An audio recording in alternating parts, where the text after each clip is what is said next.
All right. Shabbat Shalom. Shabbat Shalom. Shabbat Shalom. We are back. Continuing on with our look at the triennial Torah portion. This week we will be continuing on with Deuteronomy. We are in Deuteronomy Chapter 5. And we will be discussing the 10 words. The 10 words. We're going to go ahead and just read through the chapter. We'll read through the chapter and then we'll go back and discuss what we have in the verses. So I'm going to go ahead and pull up Deuteronomy Chapter 5, and we'll just go ahead and read through it. Nice and loud. Here, let me go ahead and put this up on the screen. Hold on one second here. I can't have you all bumping the table. It shakes the camera. The camera is just shaking all over the place. Okay, there we go. Let's see here. All right, there you go. Nice and loud. And Moshe called all Yisrael and said to them, Hear, O Yisrael, the laws and the right rulings which I speak in your hearing today, and you shall learn them and guard to do them. Yahweh our Elohim made a covenant with us in Horeb. Yahweh did not make this covenant with our fathers, but with us, those who are here today, all of us who are alive. Yahweh spoke with you face to face on the mountain from the midst of the fire.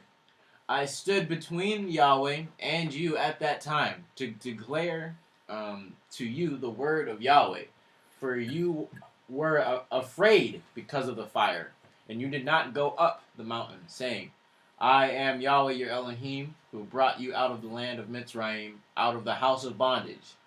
You have no other mighty ones against my face.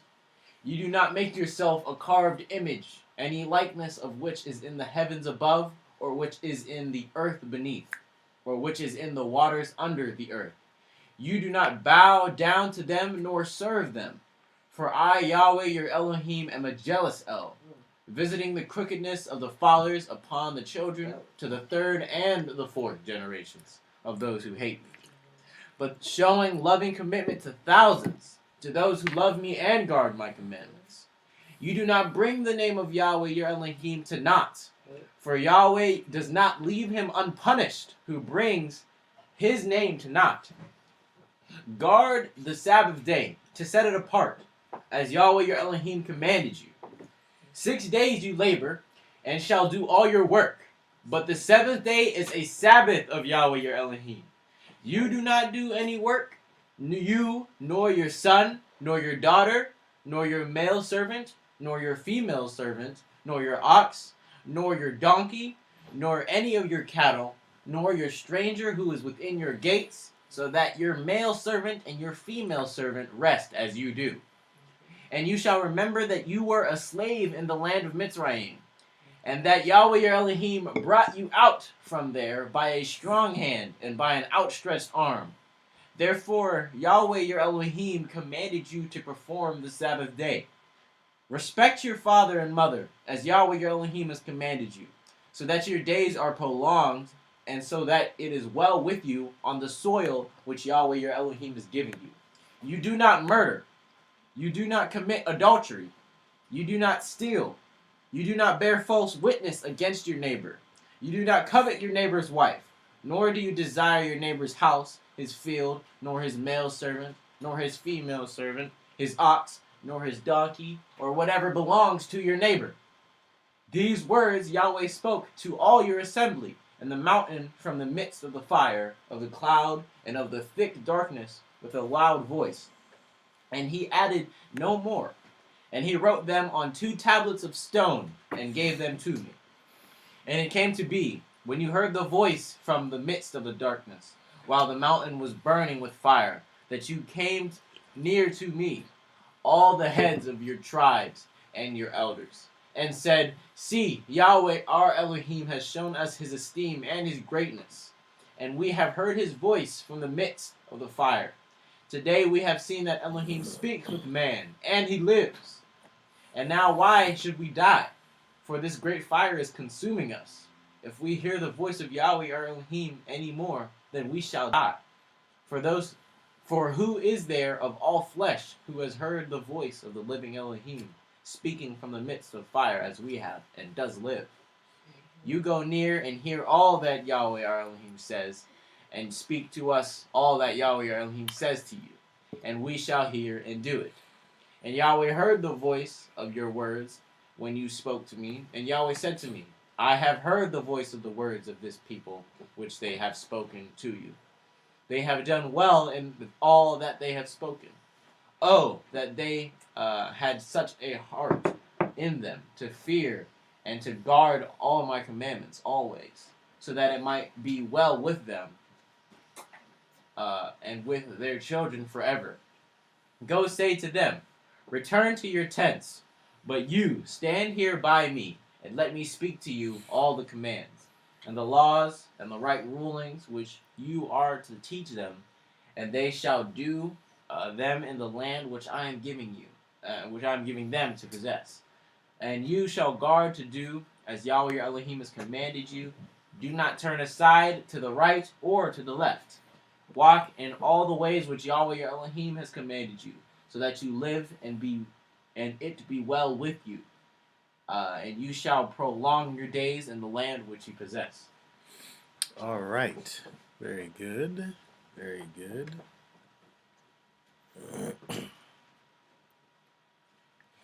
Can I get some of those ginger chunks? All right. So let us go back up.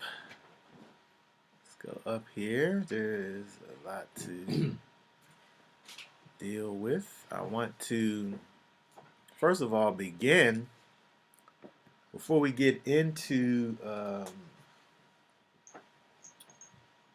Deuteronomy.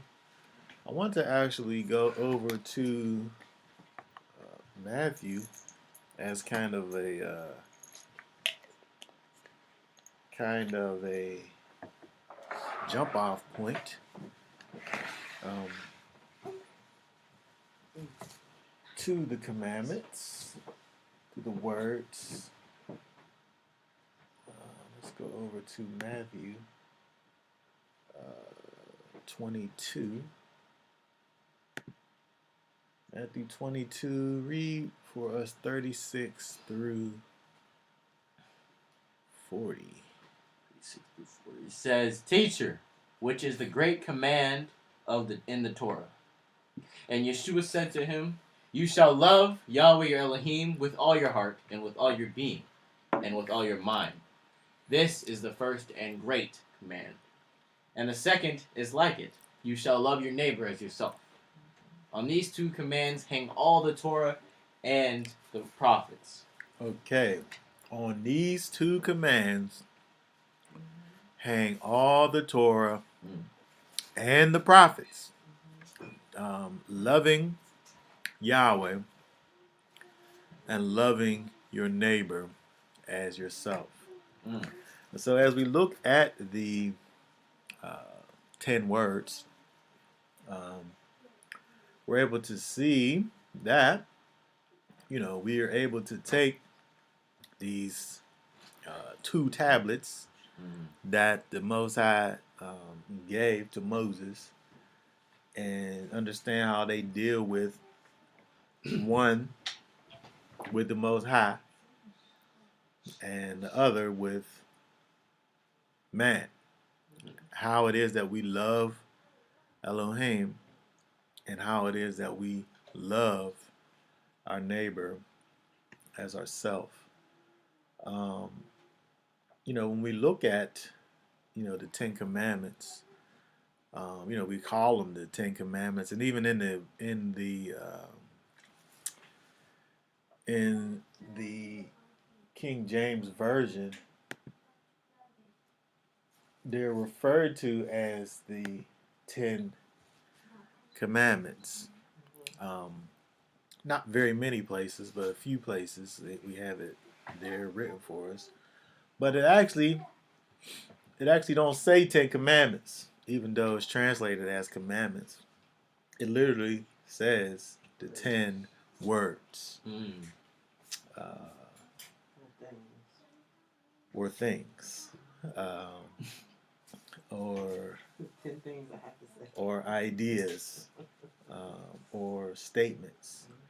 The reason why, this is something to think about is because when we look at the 10 words, 9 of them, I'm saying that 9 of them are commandments. One of them is an understanding. One of them is our presupposition. One of them is the thing that causes us to actually keep the commandments, right? When we look at the way that the 10 commandments or the 10 words are configured, most times they'll give us, I am Yahweh. You'll have no other gods before me, as one, right? But to me, when I look at the idea of having another God before Yahweh, I don't understand the difference between that and idols. Yeah. To me, it's the same. To me, it's all one and the same. And so, the rabbinic enumeration of the commandments or of the 10 words is one being the statement, the understanding, the idea that I am Yahweh. And 2 being no idols. 3 being no name in vain. 4, keep the Shabbat. Remember it. 5, honor your father and mother. No murder. 6, no adultery. 7, no steal. 8, no false witness. 9, and no covet. 10. Basically, by the time you get to 3, all the different enumerations are the same. It's really just the first 2.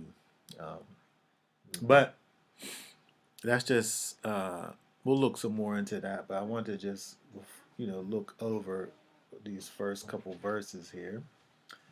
If we look at chapter 5, it begins over here with "Hear, O Israel." It's interesting that it mentions here, as before, the statutes and the judgments. And so when we think about the fact that, the statutes, judgments, and commands, there's different understandings that go along with each of those. We think about commandments, it's just kind of a general thing. Laws and judgments are going to be more specific. And so when we say, "Hear, O Israel, the statutes and commandments which I'm speaking today in your hearing," that includes more than just the 10 words. Kind of, what we think about when we think about what it is that Yeshua has said when he said that the whole law hangs on 2 commandments. You may be thinking of or hearing 2 commands. Love Yahweh with all your heart and love your neighbor as yourself. But in the hearing of those 2 commands, you're also hearing the whole law in those two. Just like when we see over here where he's giving to the people the 10 words, but he starts off by saying, "Hear, O Israel, the statutes and the judgments." Meanwhile, there ain't no statutes and there ain't no judgments being spoken in the 10 words. Mm-hmm.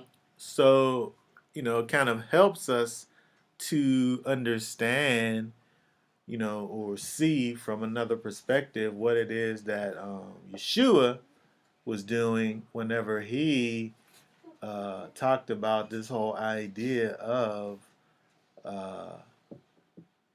loving Yah and loving man. All right, so let's go ahead and look at this a little more.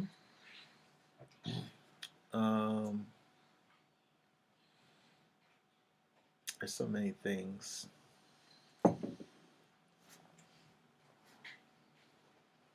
Oh, verse 3.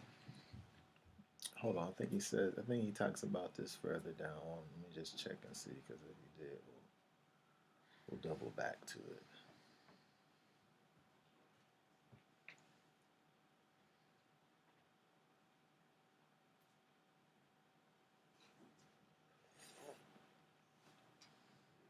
Okay, so let's look at verse 3 over here. But it's interesting when we look at, go ahead and read for us again, verse 3 there. Says, Yahweh did not make this covenant with our fathers, but with us, those who are here today, all of us who are alive. Okay, what'd I say, verse 3? Mm-hmm. Yeah.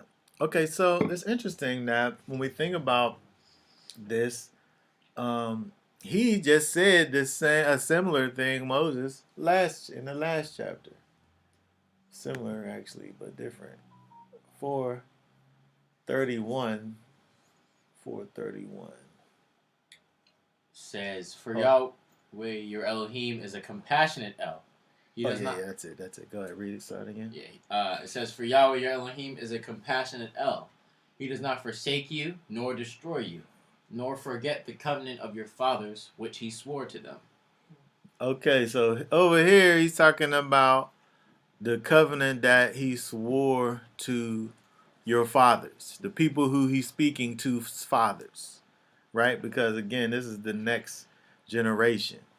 And so when we look over in verse 3, he says, read 3 again. Says, for Yahweh did not make this covenant with our fathers, but with us, those who are here today, all of us who are alive. He said he didn't make it with the fathers over there. He said he did make it with the fathers. Did he make it with the fathers, or did he not make it with the fathers? It's interesting. It's interesting because we think about the fact that he swore to the fathers. Mm-hmm.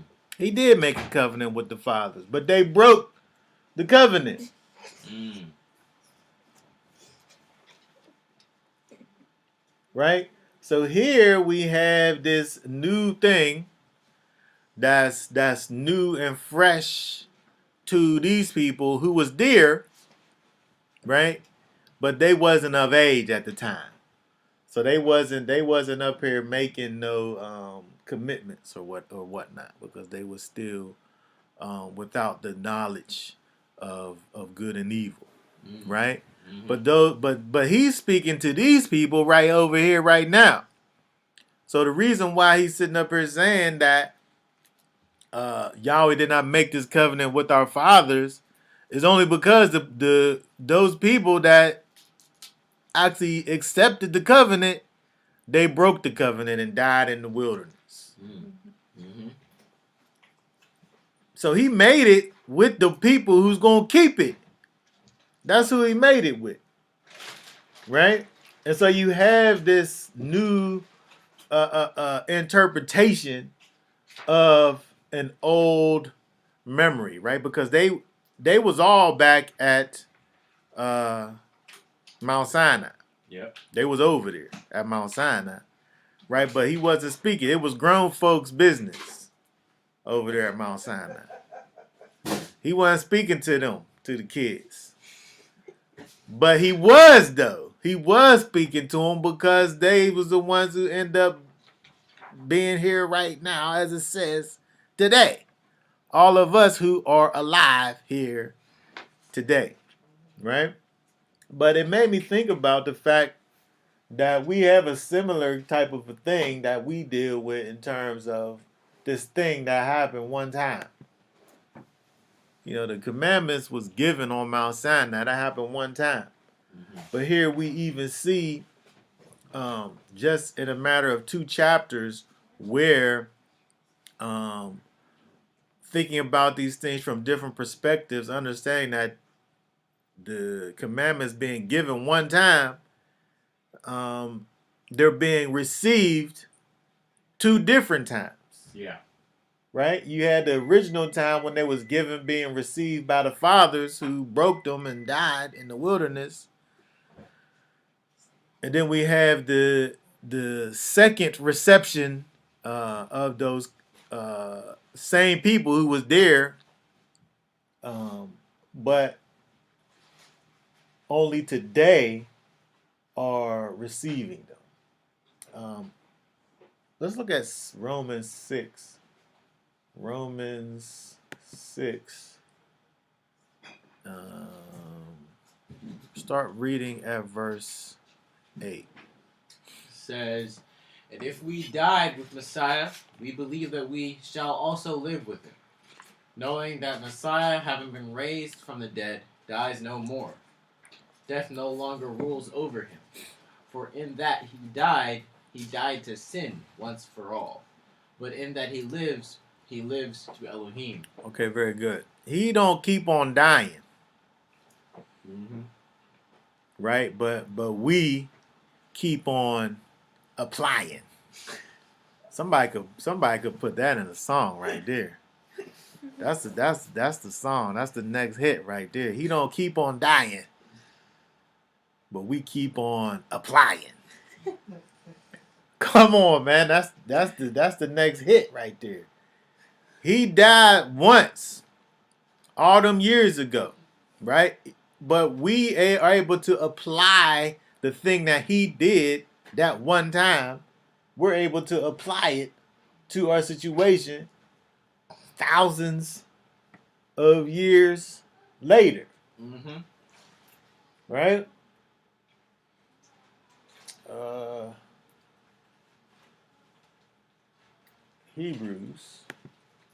Hebrews 9. Start reading at verse 25.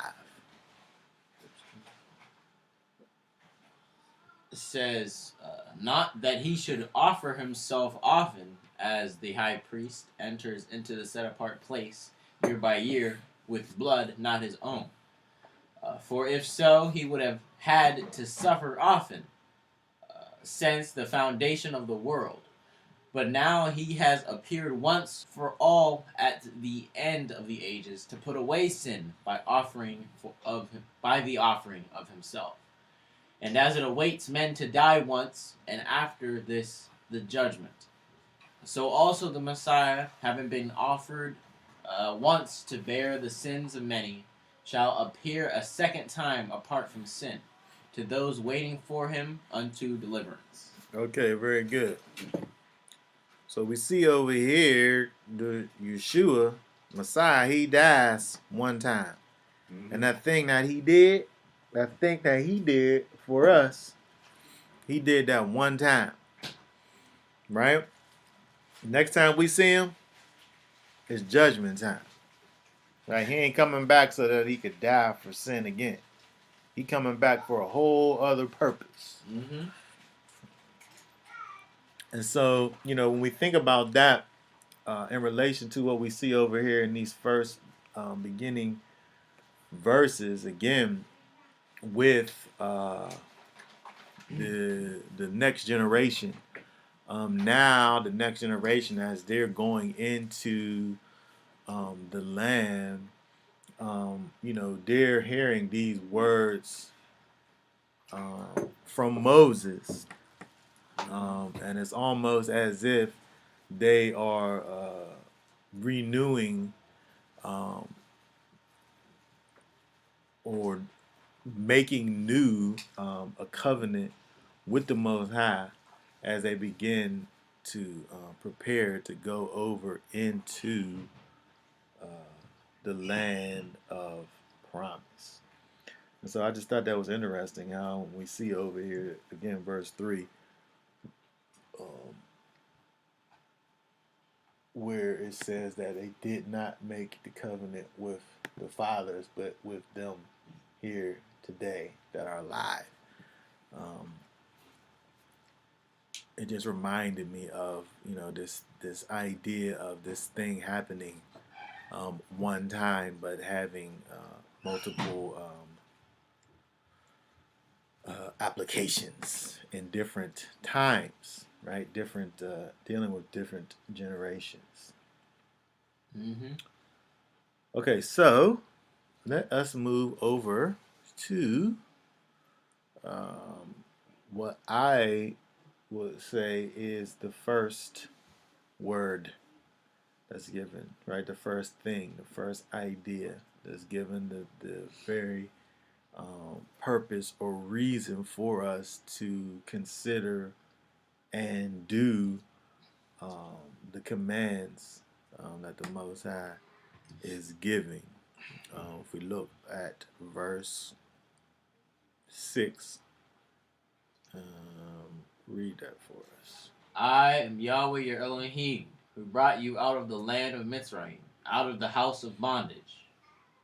You have no other mighty ones against my face. No, we're just dealing with verse 6. Yeah.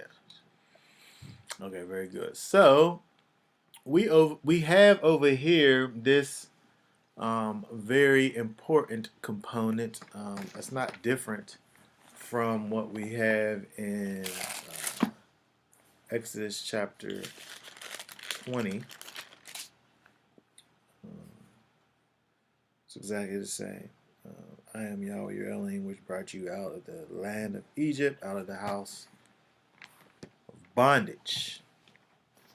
But it's an understanding that we need to have in order to even get us to the place of dealing with the actual commandments, the things that the Most High will have for us to, thou shalt do or thou shalt not do, or to remember, is to understand that I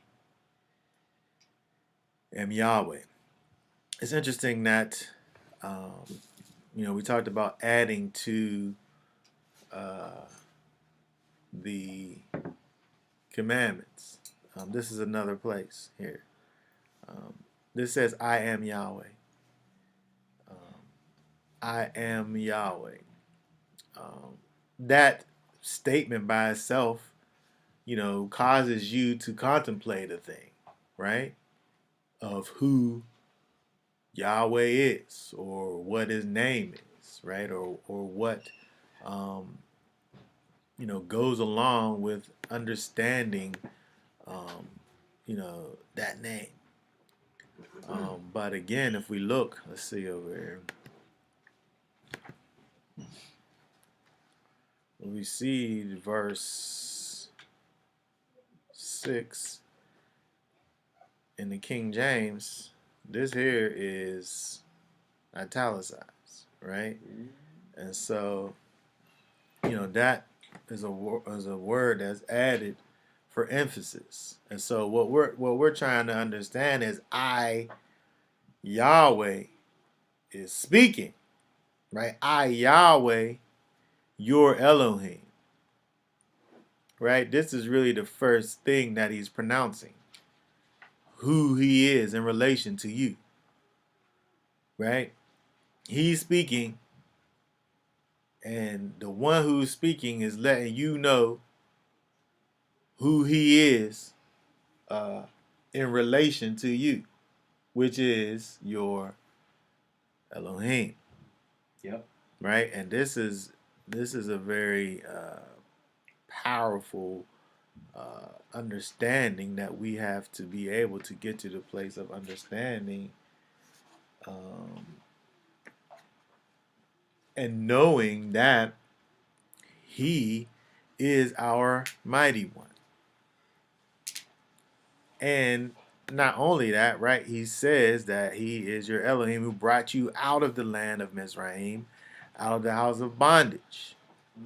Right? So He's your mighty one who manifests Himself for you in your times of trouble.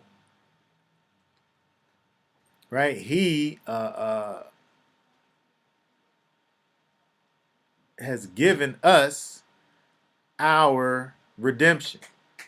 Right? Because when we talk about the idea of being brought out of the land of Mizraim and the house of bondage, He is the one who has redeemed us. There's so many things. We think about the idea of the Most High being the one who has redeemed us. He is the one who owns us. Mm-hmm. Right? Because He bought us. Right? He paid our debt. Right? And so there was a transfer of ownership from Mitzrayim to the Most High.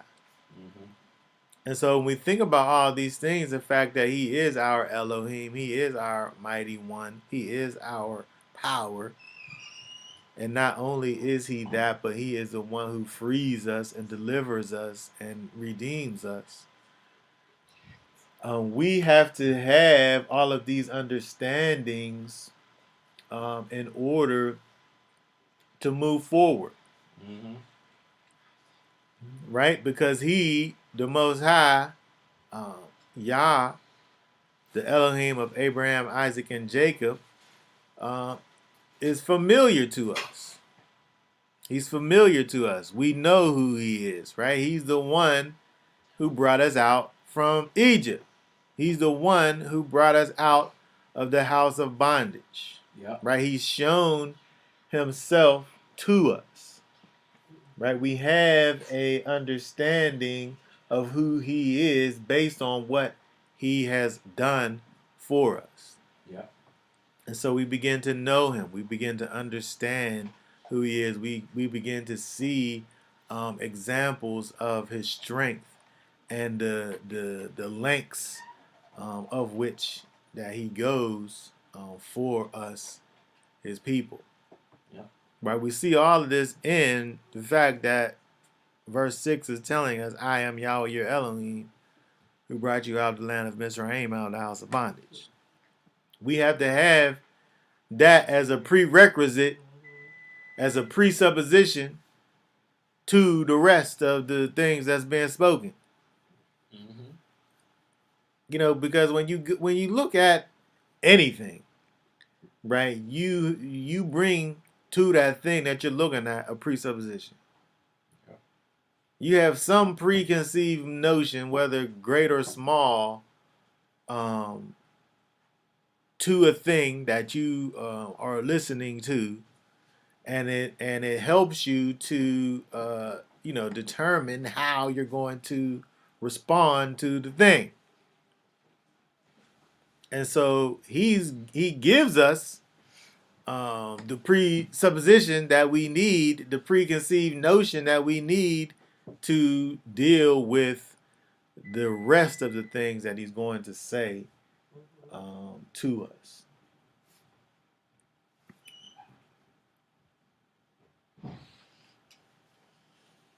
So again, when we look at the fact that it says what it says has to say to us over, I, Yahweh, your Elohim, am powerful. Right? I'm your Elohim. I'm powerful. I'm the most powerful. And I fight for you. Right? He's telling you that when He brought you out, right? Mm-hmm. And it's necessary for us to understand that we have to know Yahweh in order to move forward. Yep. We have to fear Yahweh in order to move forward. What you trying to say? I just said that he's reiterating that Israel was the damsel in distress. Yes. And he's the one that brought you out. You remember that you was locked up whenever I met you, right? I'm the one that brought you from nothing and made you into something. Right? He had to let the people know. Because sometimes the people, they get beside themselves and they get lifted up by, you know, by the lifter of our head. They get lifted up so much so that they forget how their head got lifted in the first place. Oh yeah, I did that. Don't think too highly of yourself because you could go right back over there where I got you from.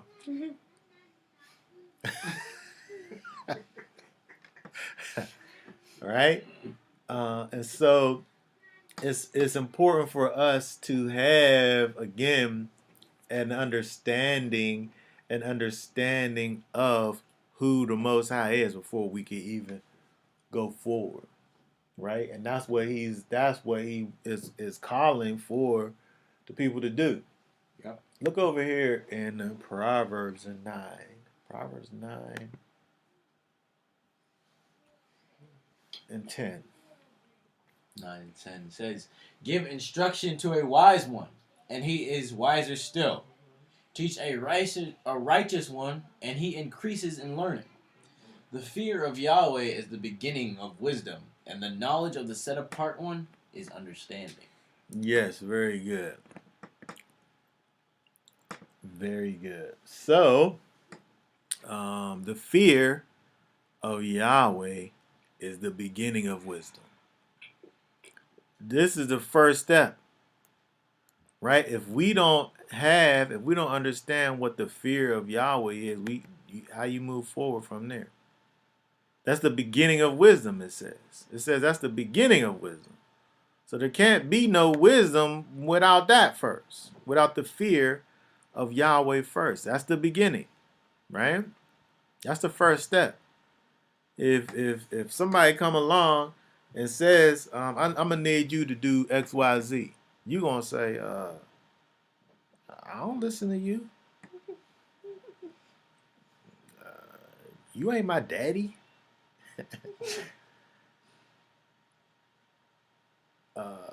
What gives? What is the reason? What is the reason why we do what it is that the Most High instructs for us to do? The beginning, fear of Yahweh is the beginning of wisdom, right? It's the beginning. It's the jump off point, right? This is where it all starts. Let's see.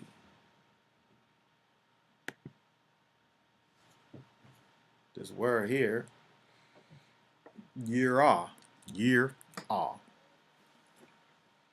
to fear, right? To fear, reverence, dreadfully, exceedingly fear, fearfulness. And so, people try to soften the idea of the fear and want to use a different word, reverence, respect. Yes, that's one of the most famous ones over there.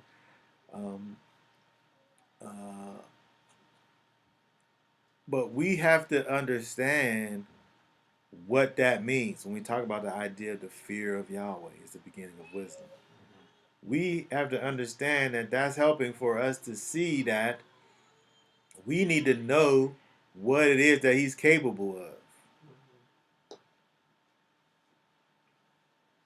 And he helps for us to understand that by saying that I'm the one who, there's a lot involved in just the fact that he's the one who rescued us from Mitzrayim and the the house of bondage. Right? When we think about all the things that are involved in what took place with the removal of Israel, ancient Israel, from Mizraim. Mm-hmm. He literally confronted and destroyed all of the ideas of false gods, of the false gods of Egypt. He destroyed all of the representations of the false gods in Egypt and the Pharaoh to bring us out, right? With mighty works and terrible wonders. Mm-hmm. He showed everybody, Israel and Egypt, what he is capable of doing. Yep. And then from there, now we're able to begin to think about the wisdom that there is in the Most High and understanding, right?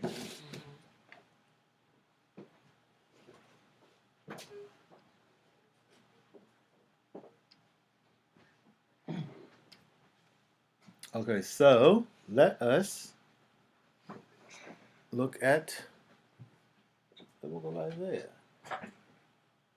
It's important for us to know. It's important for us to know Yahweh before we can even get into what we're going to do or not do because he said so. Yep.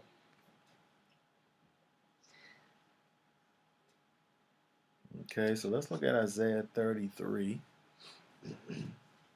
Yeshayahu 33. 33, 5, 5 and 6. It says, Yahweh is exalted, for he dwells on high. He has filled Sion with right ruling and righteousness. And he shall be the trustworthiness of your times, a wealth of deliverance, wisdom, and knowledge. The fear of Yahweh, that is his treasure. It said the fear of Yahweh, that is his treasure. That's a treasure, the fear of Yahweh. Yep.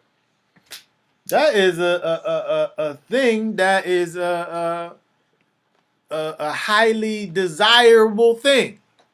Because with that fear comes knowledge and understanding of who the Most High is. You're not going to play around if you know who he is. You're not gonna get burnt. Right. Because you know who he is. You know who he is, and you know what he's capable of, and you're not gonna slip up because you know it's gonna be some consequences and repercussions if you did do that. Mm-hmm. And so it's important for us to be able to know and understand that the fear of the Most High, as it says over here, is his treasure. Mm-hmm. Right? And he, Yah, it says he shall be the trustworthiness of our times. Our times is messed up. But he, the Most High, Yah, he is the trustworthiness of our messed up times. Mm-hmm. All these times, we can't trust in the times and things that's going on around us, but what we can trust in? Yah. It says he's a wealth of deliverance, wisdom, and knowledge. But the fear of Yah is the beginning of knowledge. It's the beginning of wisdom. Right? Proverbs 1 and 7 says, we read the fear is the beginning of knowledge in Proverbs 9. Proverbs 1 and 7 says the fear of Yahweh is the beginning of knowledge. Mm-hmm. These are the first steps of understanding who the Most High is. I had all of these things that I didn't even put in my notes, but I'm not gonna let this one slide here. Let's go to let's go over to Ecclesiasticus.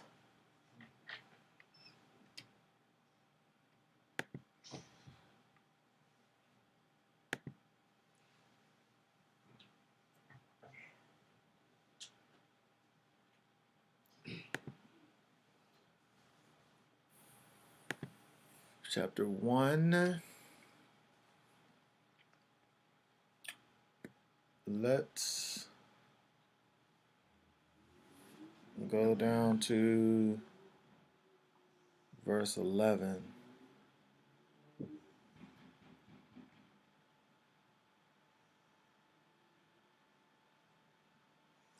All right, read verse 11.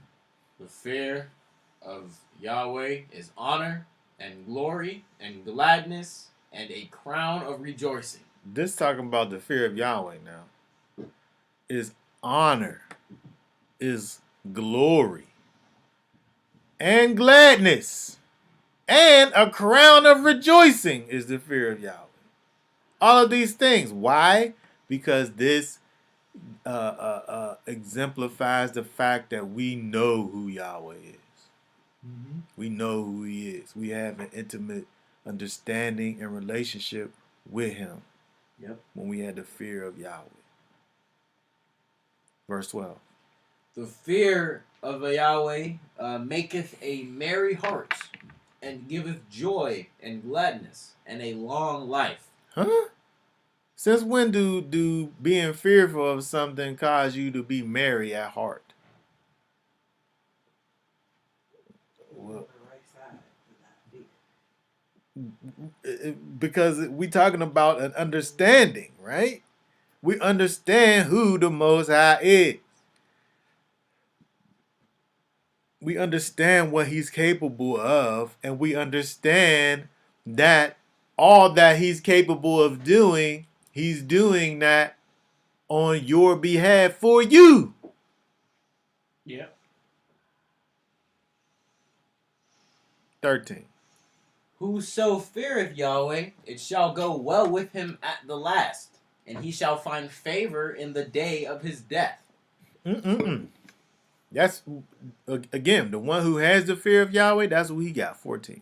To fear Yahweh is the beginning of wisdom, and it was created with the faithful in the womb. It's predestined. It was predestined for you to fear the Most High. When you really fear Him and know Him, and He know you, and you have a real understanding, that's the way it was meant to be that way. It was created with the faithful, that's you, in the womb. 16. To fear Elohim is fullness of wisdom, and filleth men with her fruits. She filleth all her house with things desirable, and the garners with her increase. 18. The fear of Yahweh is a crown of wisdom, making peace and perfect health to flourish, both which are the gifts of Yah, and it enlargeth their rejoicing they're rejoicing that love Him. And lastly, 21. The fear of Elohim driveth away sins, and where it is present, it turneth away wrath. The fear of Yahweh drives away sins in you because you understand what Yah is capable of doing. Yep. It keeps you from sin. And so again, we think about this in the context of the 10 words. Understanding who He is causes you to be able to accept the words that He's speaking to you. Mm-hmm. Driving away sins.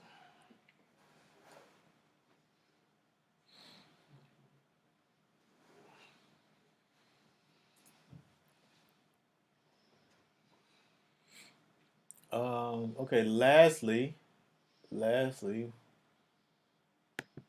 Matthew 7.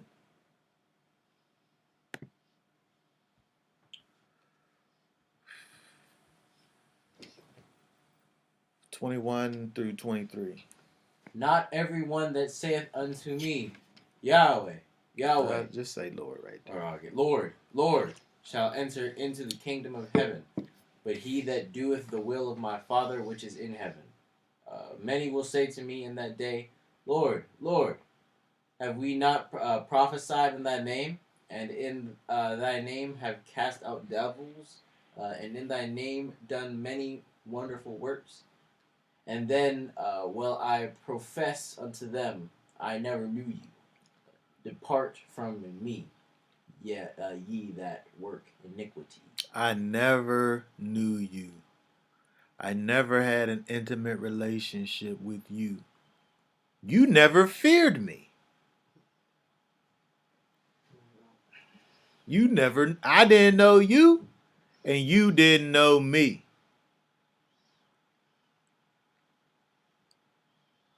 Because he called them people workers of iniquity. If they was workers of iniquity, how could they have feared Yahweh? Because the fear of Yahweh drives away sin. Right? They were missing the most important component to the whole situation. Right? And so again, when we think about these 10 words, we got to start with our presupposition. Why do I listen to you? Right? And the answer is because we know and fear Yah. We understand who he is and what he's capable of, and who it is that he wants to be with and protect. Right? All right, so let's go back to Deuteronomy chapter 5 and let us deal with 27. Hold on, verse 7 through 10. 10. Thou shalt have none other gods before me. Well, let's just stop right here, because when we think about this again, when we think about the idea of having other gods before me, again, I don't know what that means if it don't mean idolatry. Right? I don't know what that means if it don't mean idolatry, to have other gods before my face. Right? I don't know what that means if it don't mean that. Yeah. Right? To have no other God can only be idolatry, as far as I can see, as far as I can tell. Because when we look over here at, what is given you in terms of these graven images, the graven images, here, just read, go ahead, read 8 and 9. Thou shalt not make of thee any graven image, or any likeness of anything that is in heaven above, or that is in the earth beneath, or that is in the waters beneath the earth. Thou shalt not bow down thyself unto them, nor serve them. For I, Lord thy God, am a jealous El. That's Yahweh right there. Yeah. Visiting the iniquity of the fathers upon the children unto the third and fourth generation of them that hate me. And showing mercy unto thousands of them that love me and keep my commandments. Okay, very good. And so we see over here this idea of no idols, right? Don't put any other gods before me, right? Don't put any other gods before me, and don't be making no idols. I'm saying all of these things are one and the same. Let's deal with first of all, other gods in my face. Right? Other gods in my face. Don't bring that stuff up in my face, he said. That's what he literally said right here. Thou shalt not put that stuff up in my face.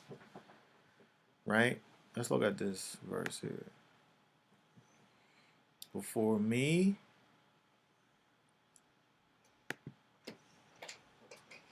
all.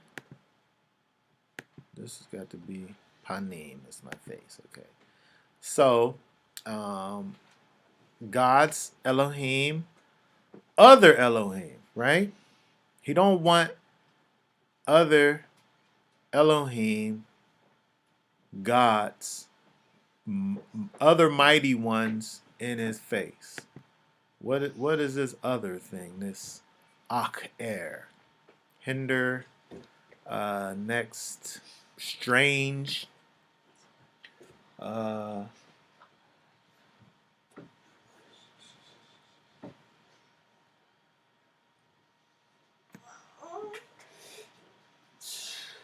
where's the word study? Oh, here we go.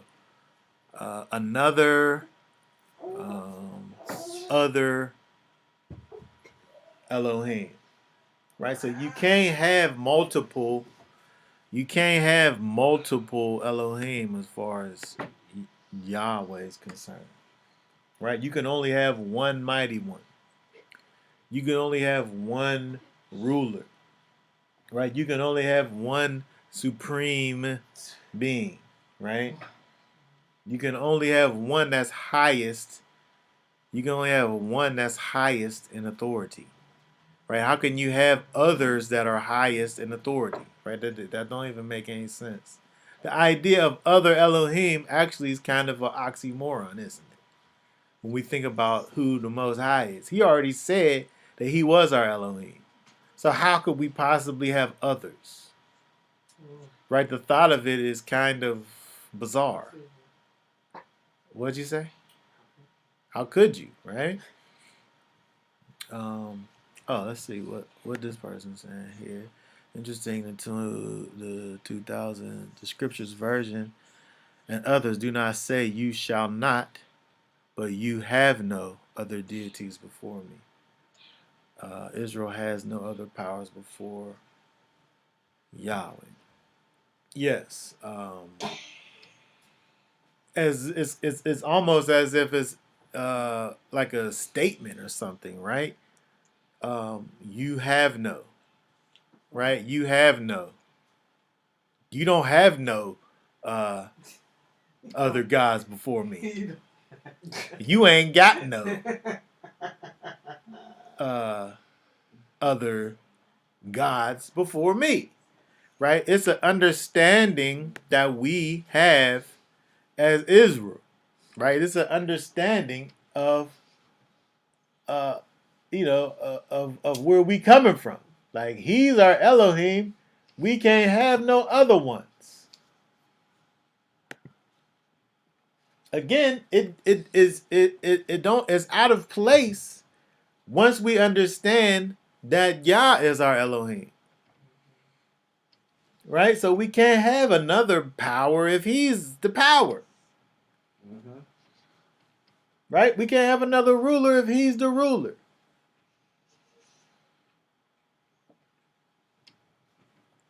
Okay, so in verse 8, it talks about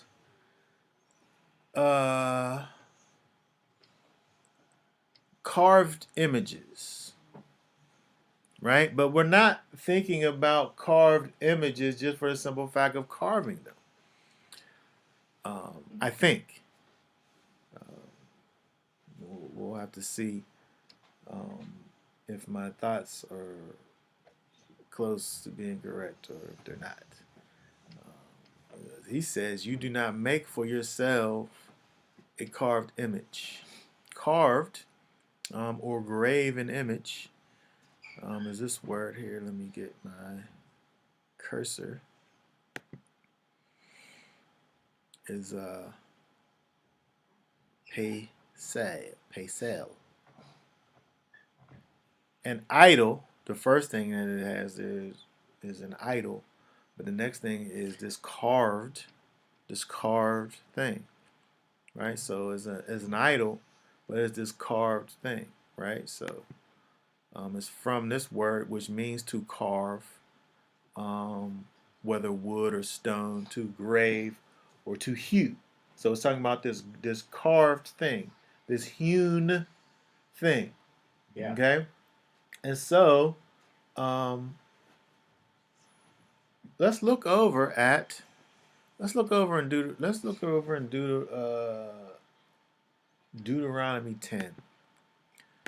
What's Deuteronomy 10 say? Even though let's see here, Deuteronomy 10. What's that say? Verse 1. Says, at that time, Yahweh said to me, who for yourself, Hew. hew for yourself 2 tablets of stone like the first, and come up to me on the mountain, and you shall make yourself an ark of wood. That's carve. That right there is carve. That's our word. He said, do not carve for yourself things. Is he just trying to get us not to carve things, not to hew things? Because right here he said, hew for yourself.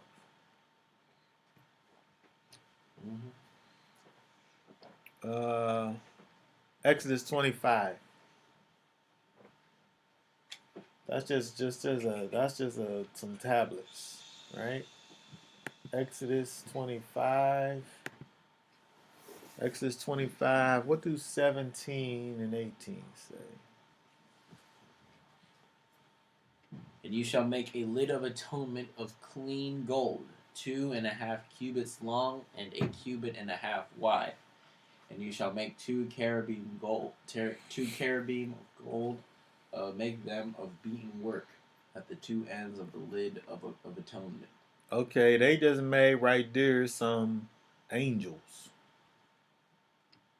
Those are some things that are in heaven above. Those are things that are likeness of things that's in heaven above. Over there. Right? But he said don't carve for yourself these graven images. Right? And so what do he want us to do? Not do the graven image or not to worship the graven image? Because for his purposes, we could grave an image over here because he just said to grave this thing, to make these angels, these cherubim. 31, what's 31, 1 through 7? Oh, he's an expert at doing it. Read these verses here. And Yahweh spoke to Moshe, saying, see, I have called my name Betzalel, son of Uri, son of Hur, of the tribe of Yehudah. And I have filled him with the spirit of Elohim in wisdom, and in understanding, and in knowledge, and in all work, to make designs for work in gold, and in silver, and in bronze, and in cutting stones for setting, and in carving wood, to work in all work. So he's an expert. He's an expert at carving and cutting stones and carving wood. This thing that we see over here, you should not make for yourself a graven image, except if you're Beit Sa'el. He's an expert at it. So is he giving him the license to break the command? Or is the command not just dealing with the idea of carving, but carving these false images for you to worship? I'm saying that all of this is dealing with idolatry. It's all about making these things that are made or could be made to be beside or in addition to the Most High, where He is the Most High, and nobody could be with him, right? And so when we think about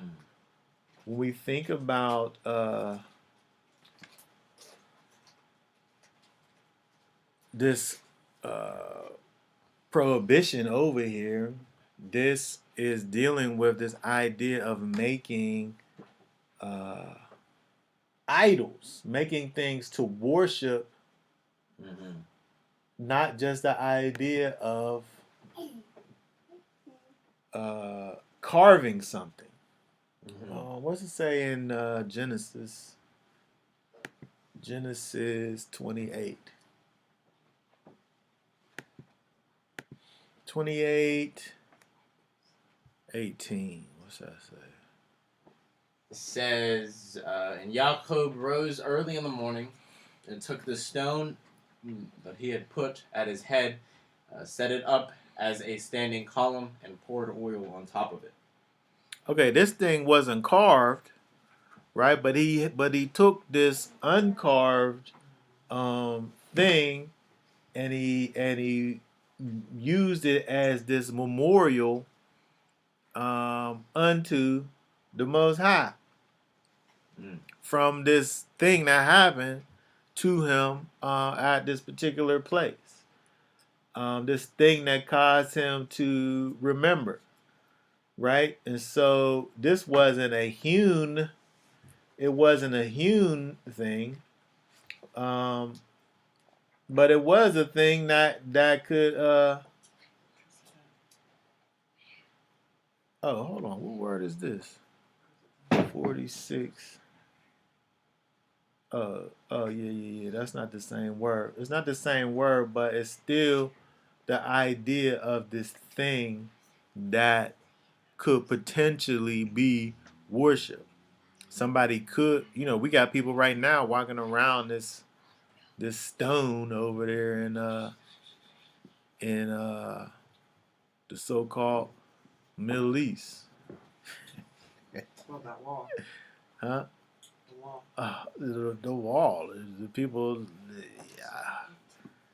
How do they get away with that? They bowing to the. They bowing. Are they bowing to the wall, or are they bowing in front of the wall, and it just looks like they're bowing to it? Right. But how can you tell the difference? You can't really tell the difference.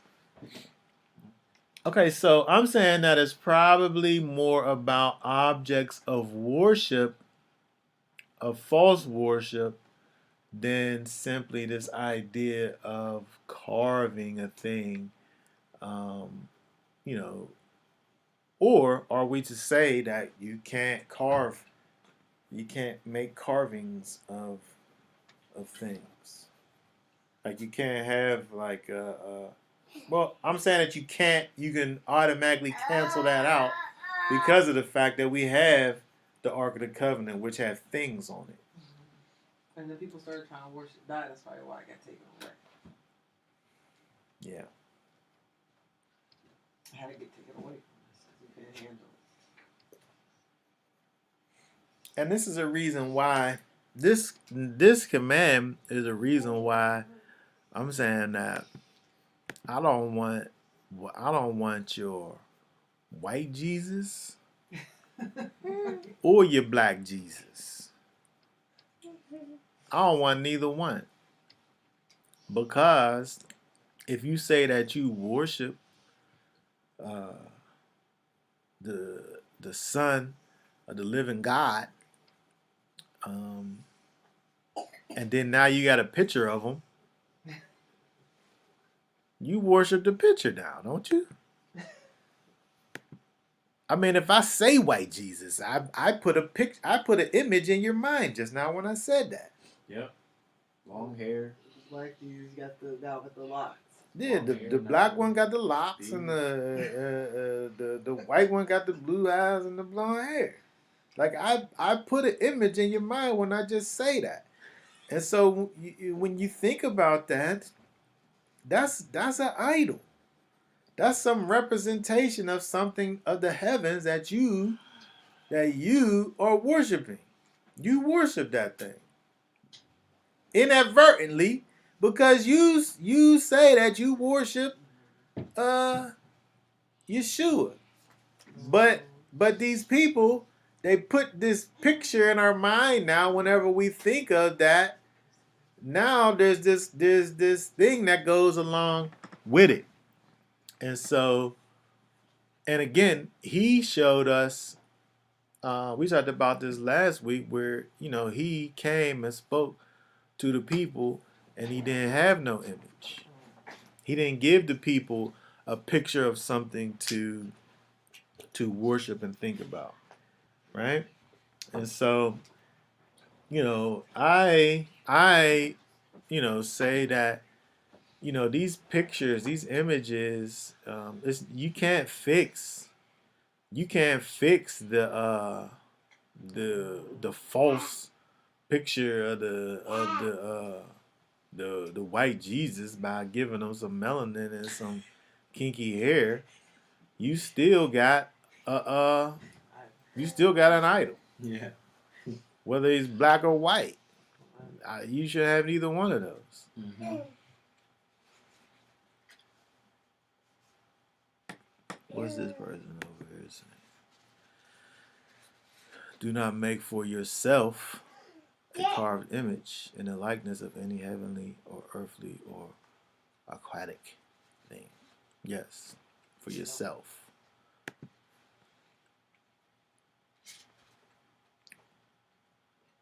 All right, so let us go to the next one. Verse 11. Oh, I gotta go back to Deuteronomy.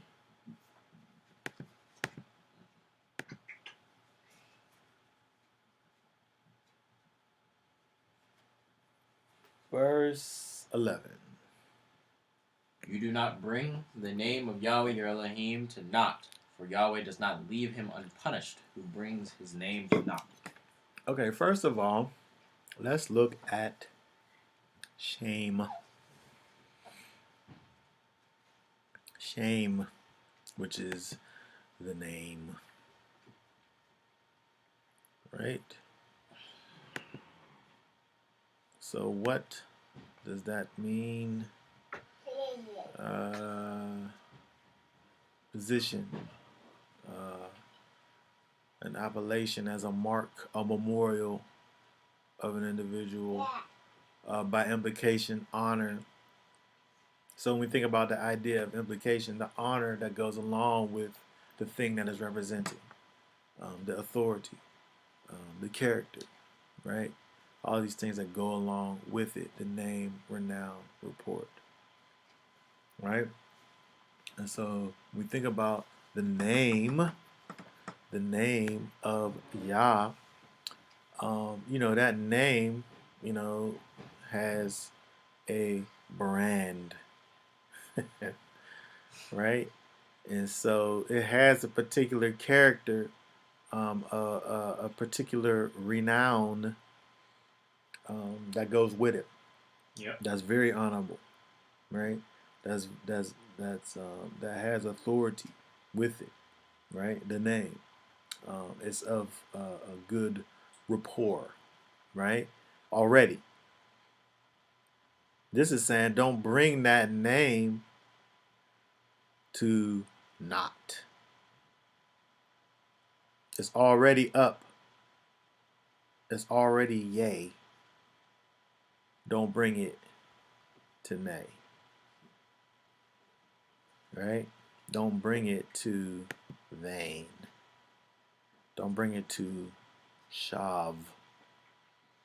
To in the sense of desolating, evil, ruin, guile, figuratively idolatry or false, uselessness. That's why they don't like Yeshua. Oh, please. Oh. They say that's the shab, bringing it down to destruction. These people. These people cause me literal pain in my heart and in my stomach whenever they talk like this. These people who sit up here and act like there's some kind of learned person that can't understand the difference between shua and shav as a word. Only because, first of all, shua is another word. If you don't understand Hebrew, got words that could look the same and could sound the same but be different. If you don't understand that, then you don't understand Hebrew language. Shav, which here is a sheen and a vav, is this word that we're looking at, right? Evil, destruction, vain, vanity, desolation, right? That's what this word means. And then so the people who want to say Yahusha, because Shua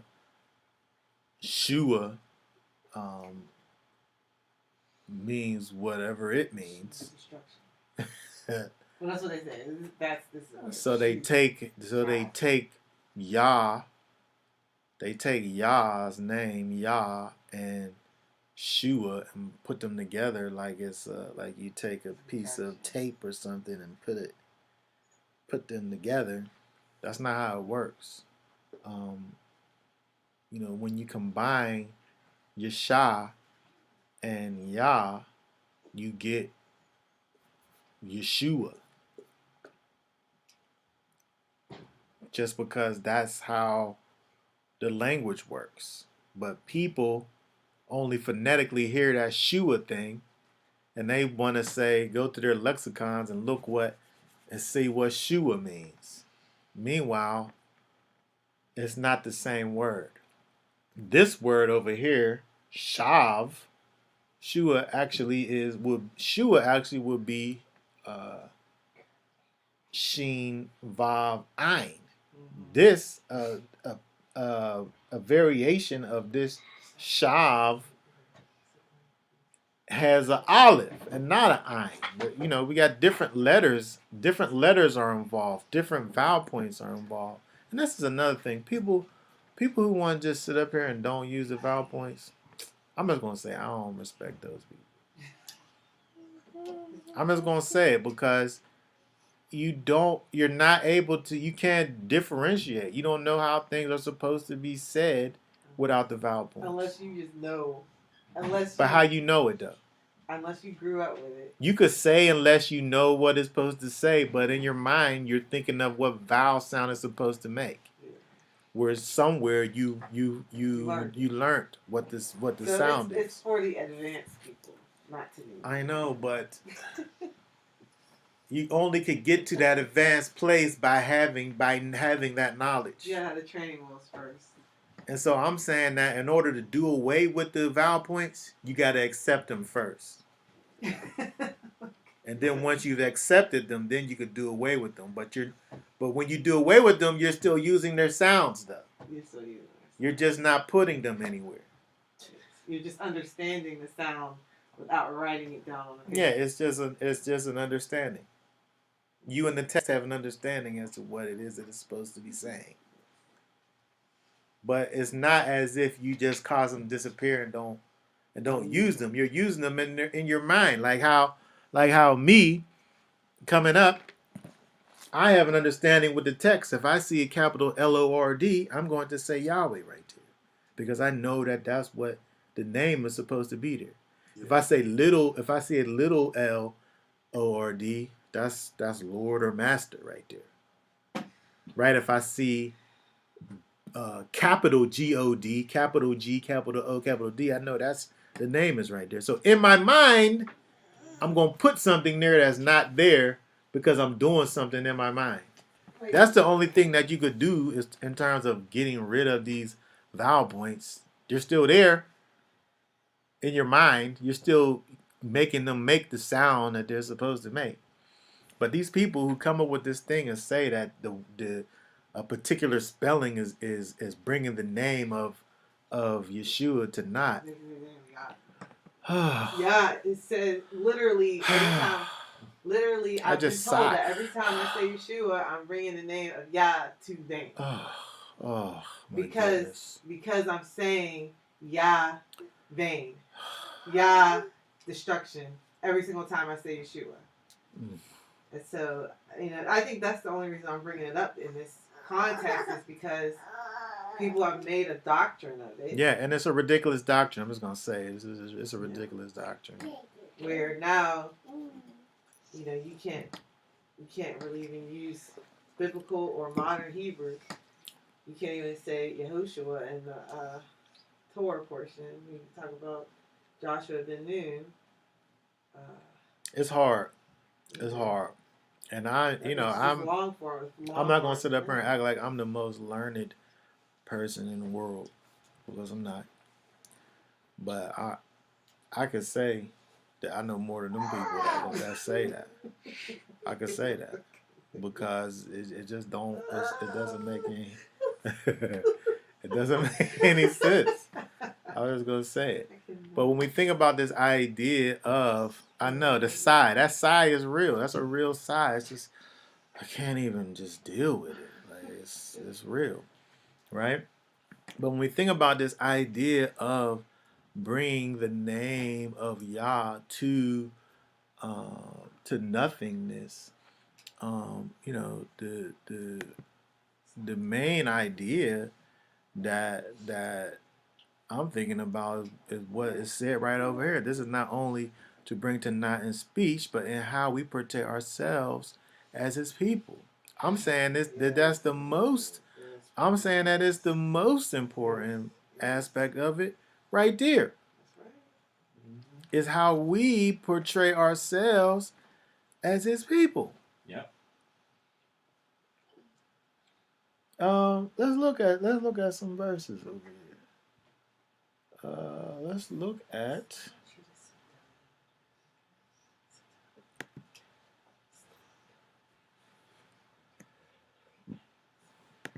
Second Corinthians. These people out here, the way that these people are do things is bringing His name to naught. Yeah. The way that these people sit up here and betray themselves in the eyes of all those that see is bringing His name to naught. When Yeshua said that we're supposed to be the light of the world, we could think about it in terms of, actually being a light and shining, but also in terms of being something that exemplifies a particular thing for all to see. In this case, it's supposed to be light. Yeah. Right, but if you are manifesting darkness, what is that? I'm saying that it's breaking this third commandment, bringing the name or the honor or the reputation of the Most High to nothingness. 2 Corinthians 5:20.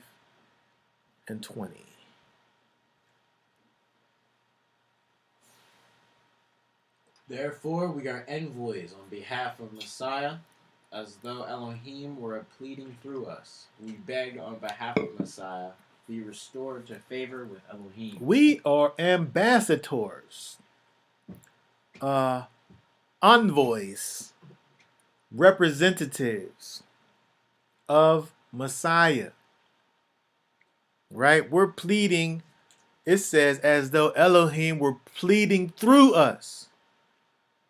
As if Elohim was pleading through us on behalf of Messiah. Be restored to favor with Elohim.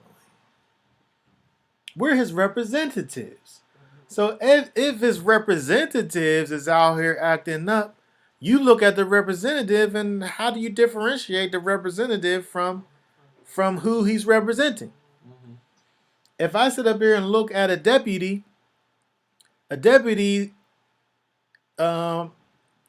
operates off the strength of the sheriff.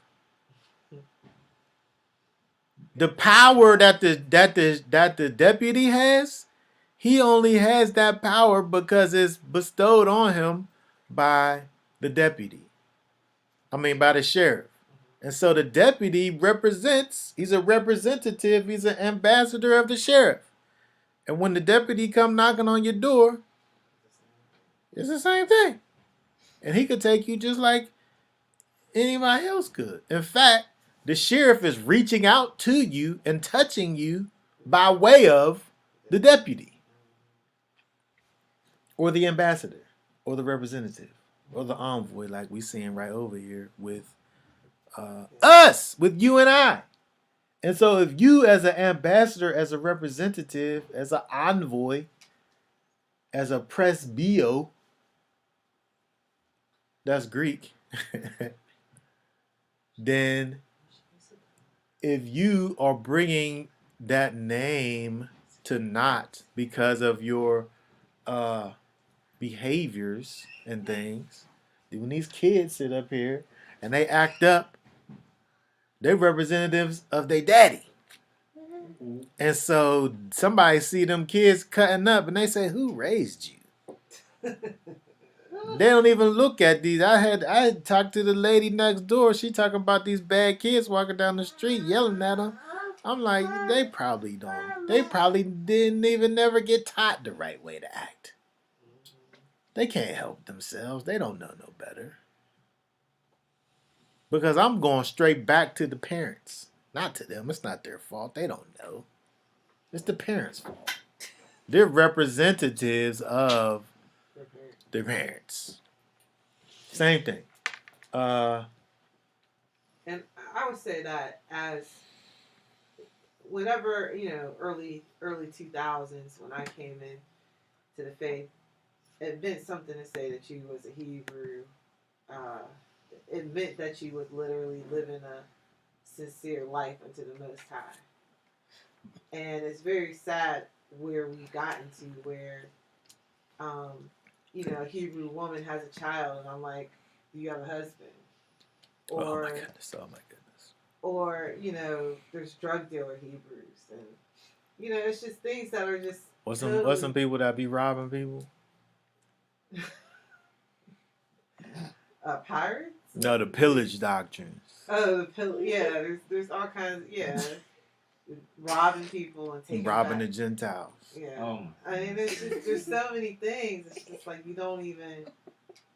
It's hard. And so, but it wasn't always like that.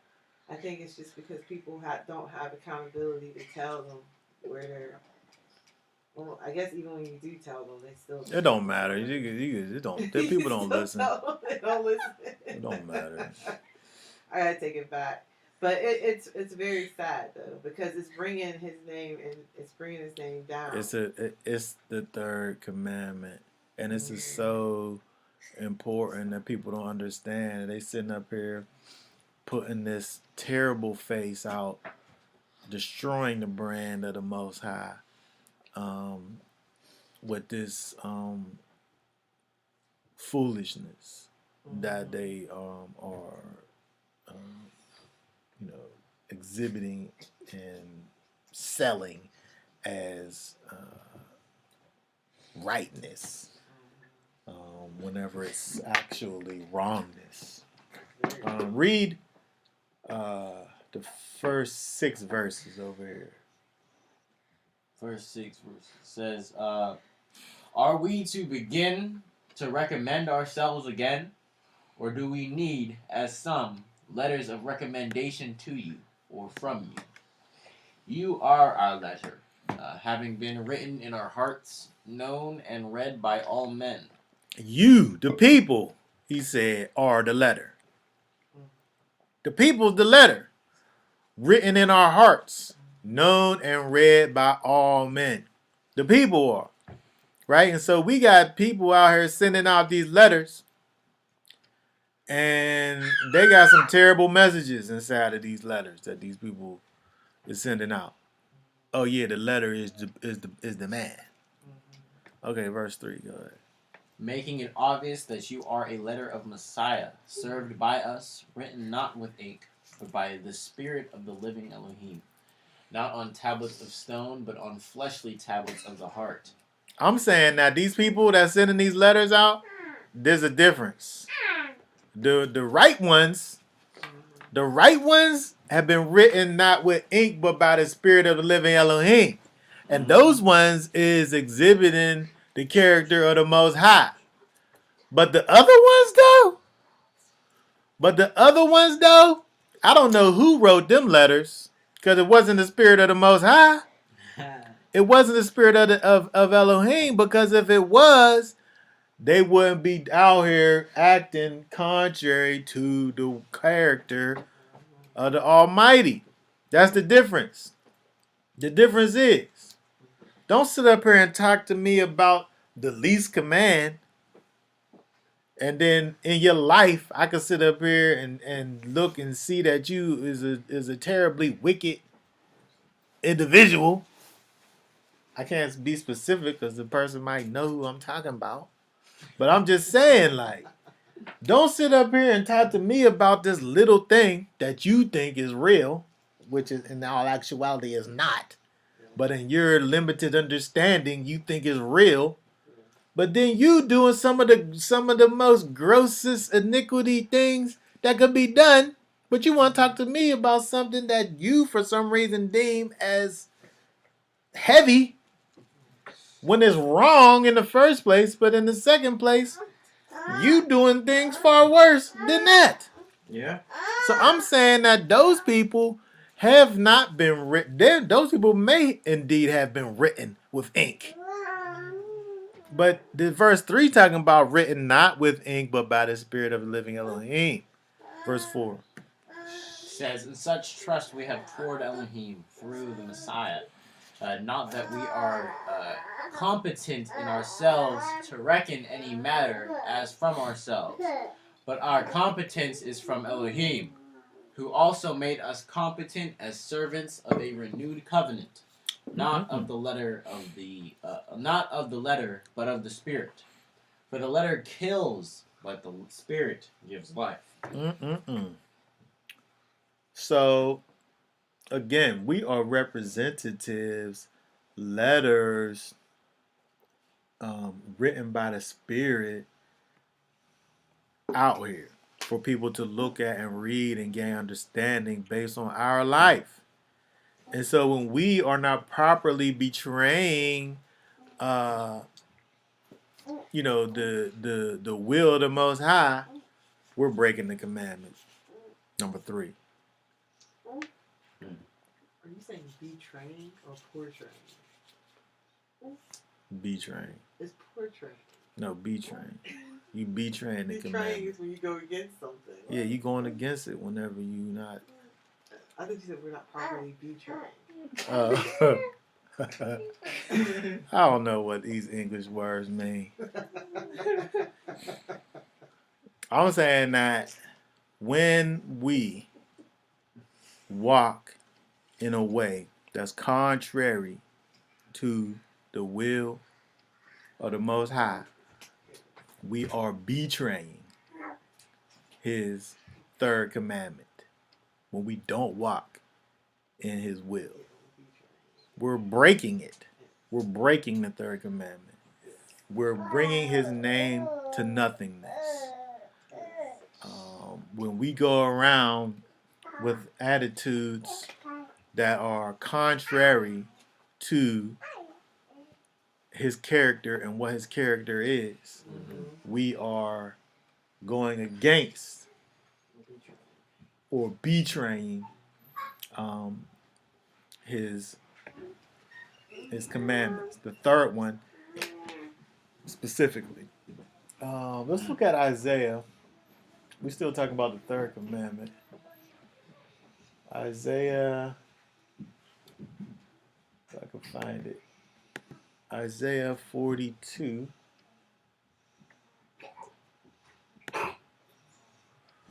Read for us 1 through 4.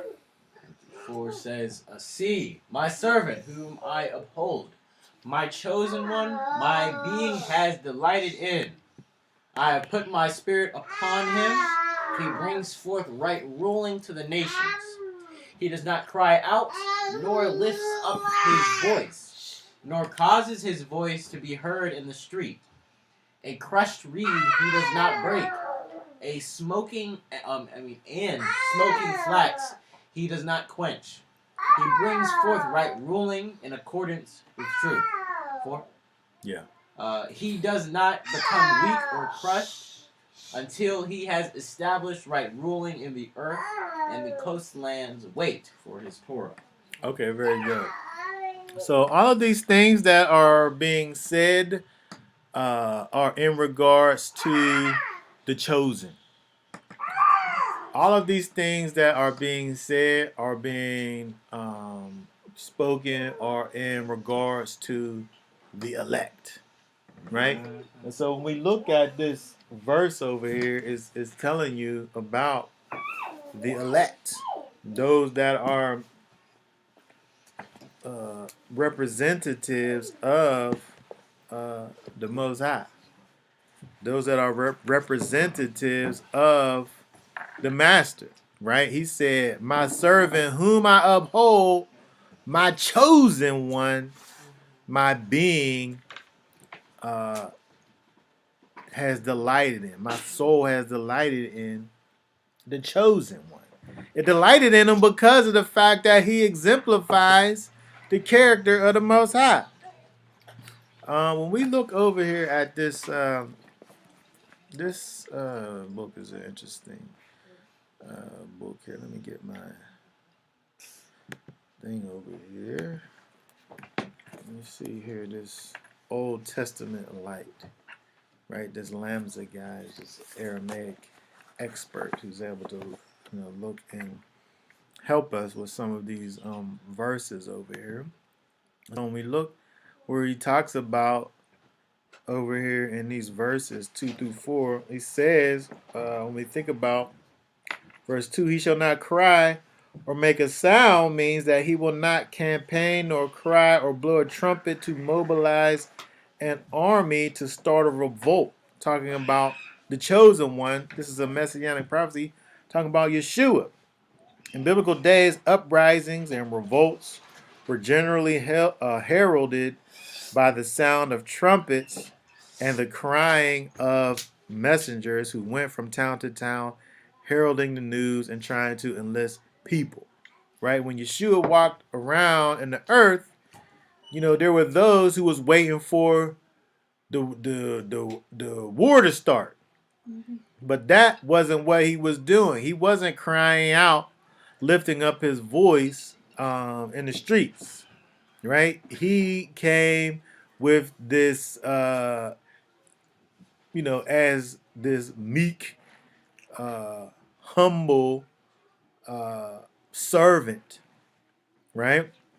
And so when we look at this verse over here, a crushed reed he does not break, right? Something that's already broken down, he don't break it. And smoking flax he does not quench. When you think about a burning wick, if you sat up there and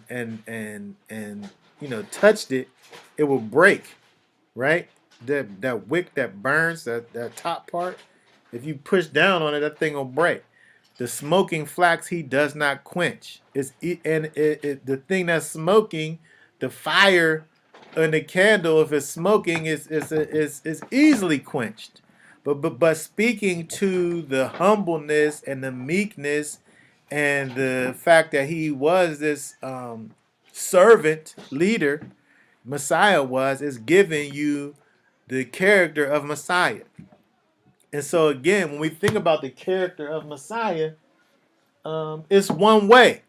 It's a particular way that he is, that we're able to know things that exemplify the things that he does. And when we see that those things aren't being manifest by those who say that they are followers of Messiah, again, it brings his name to nothingness. Yep. And so we have to be able to understand that this is so important for us to be, the proper representatives of a Messiah that he calls for us to be. Because when we're not doing that, we making not only ourselves look silly, but we making him look bad. Yep.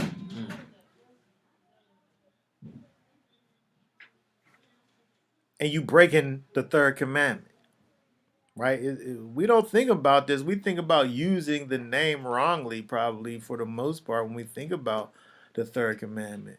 But you're using the name wrongly when you say, I'm a follower of the Most High, but the things that I say and the things that I do make me look like I belong to the world. Mm-hmm. You're bringing the name of the Most High to nothingness, because there's people out here who don't know anything about the scriptures or the Most High or what it means to be an Israelite or none of that outside of you. You're the only way that they know what that even looks like. Mm-hmm. You're the only way. And so the way they see you act and behave and speak or whatever is the only way that they know that an Israelite should be. You're a representative. That's it. And so when you claim some kind of righteousness, like you gotta go by the whole book, and you can't, like the scriptures talking about, establishing or having your own righteousness or your own.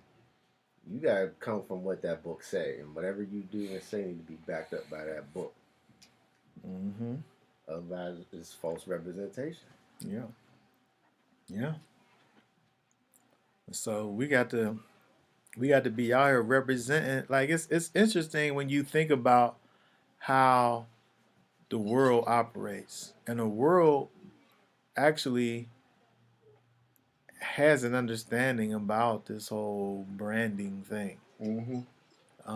If you're endorsed by Nike or I don't know, whoever, Pepsi, anybody, and you're the face of the brand, and you do something that's you make some disparaging remarks or some controversial things, they'll get you out of there in a minute. Mm-hmm. Because they don't want to be associated with that, whatever that is. They love you to death. But if you bringing down their brand by that bad publicity, they get rid of you with the quickness. I'm gonna give y'all a quick example. One of the most, I won't say sinisters, but one of the biggest companies that's most serious about that, people wouldn't imagine, is Nintendo.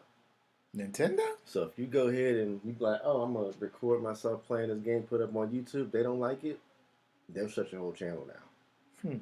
Really? You can YouTube so if you're it. doing like a video where you're talking and If you got gameplay or something, and some people get away with it, like the people that got big channels, like 1 million followers, and they post Nintendo stuff, Nintendo cool with them. But if you do something on there, they shut channels down. You can just type in and see all these articles and people getting sued. They got somebody just put in jail this week. Wow. For something that they didn't like that they did, and they was like, "Oh, you violated our copyright," and they go all the way on you. So it's like that's how the Most High looking at it. Like, don't portray righteousness, and because we know the end that the Most High did what you gonna be deaf or something like that, so or some other thing. Yeah. And so, we could look at the world and get an example of understanding that, a name, the representation, the renown that goes with the name is important. And so when we bring that thing that's already up, when we bring it down, the Most High don't want that, right? He gives you the name We started out with the name. I am Yahweh your Elohim, who brought you out. He gives you his name and he gives you his accolades. And once you get his name and his accolades, that gives you the reason to even do his commandments. And so if you bring that name down to naught, then it's like a snowball effect. And where now I don't understand the fear of Yahweh. I don't understand his knowledge anymore. Because his name, his renown has been brought to nothingness. And so this is a very important commandment, third commandment, that we have to pay attention to. We're representatives. We can't be out here just saying any old thing and saying that we follow Yeshua.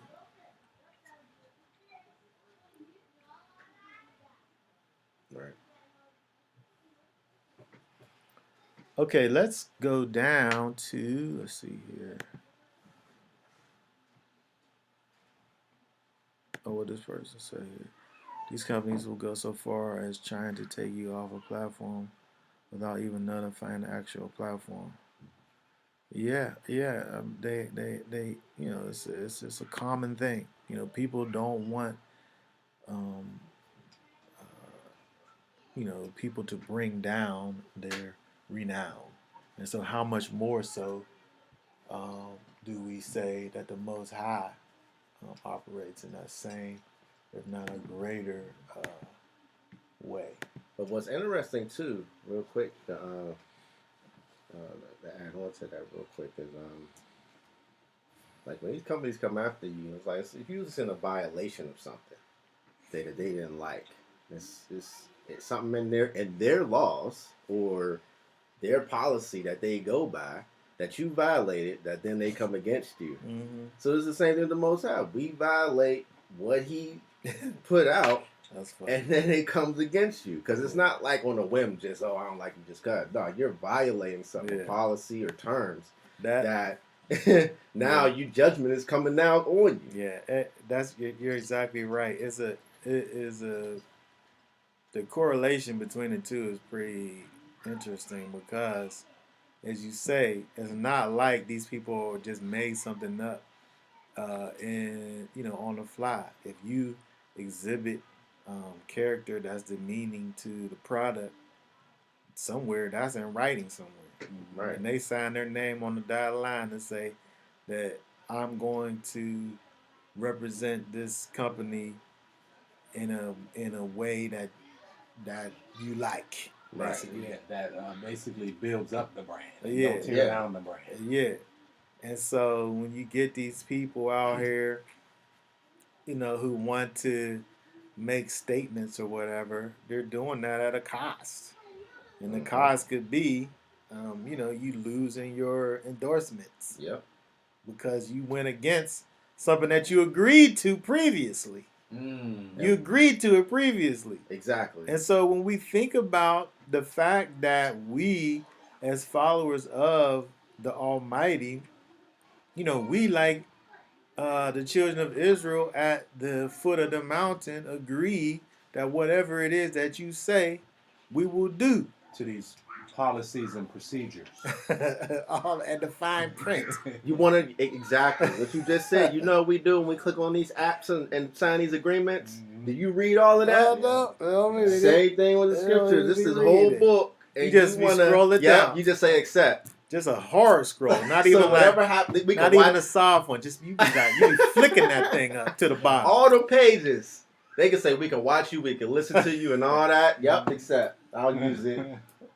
Same thing with the scripture. They got all these stipulations for you to be judged by, and you be like, "Yep, accept. That's my Lord and Savior. Yep, accept."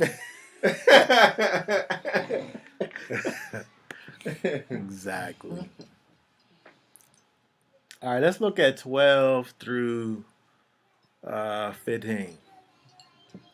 Guard the Sabbath day to set it apart, as Yahweh your Elohim commanded you. 6 days you labor and shall do all your work, but the seventh day is a Sabbath of Elohim, Yahweh your Elohim. Do not You do not do any work, you, nor your son, nor your daughter, nor your male servant, nor your female servant, nor your ox, nor your donkey, nor any of your cattle, nor your stranger who is within your gates, uh, so that your male servant and your female servant rest as you do. And you shall remember that you are a slave in the land of Mitzrayim, and Yahweh your Elohim brought you out from there by a strong hand and by an outstretched arm. Therefore, Yahweh your Elohim commanded you to perform the Sabbath day. Okay, very good. So, Sabbath is an intermission.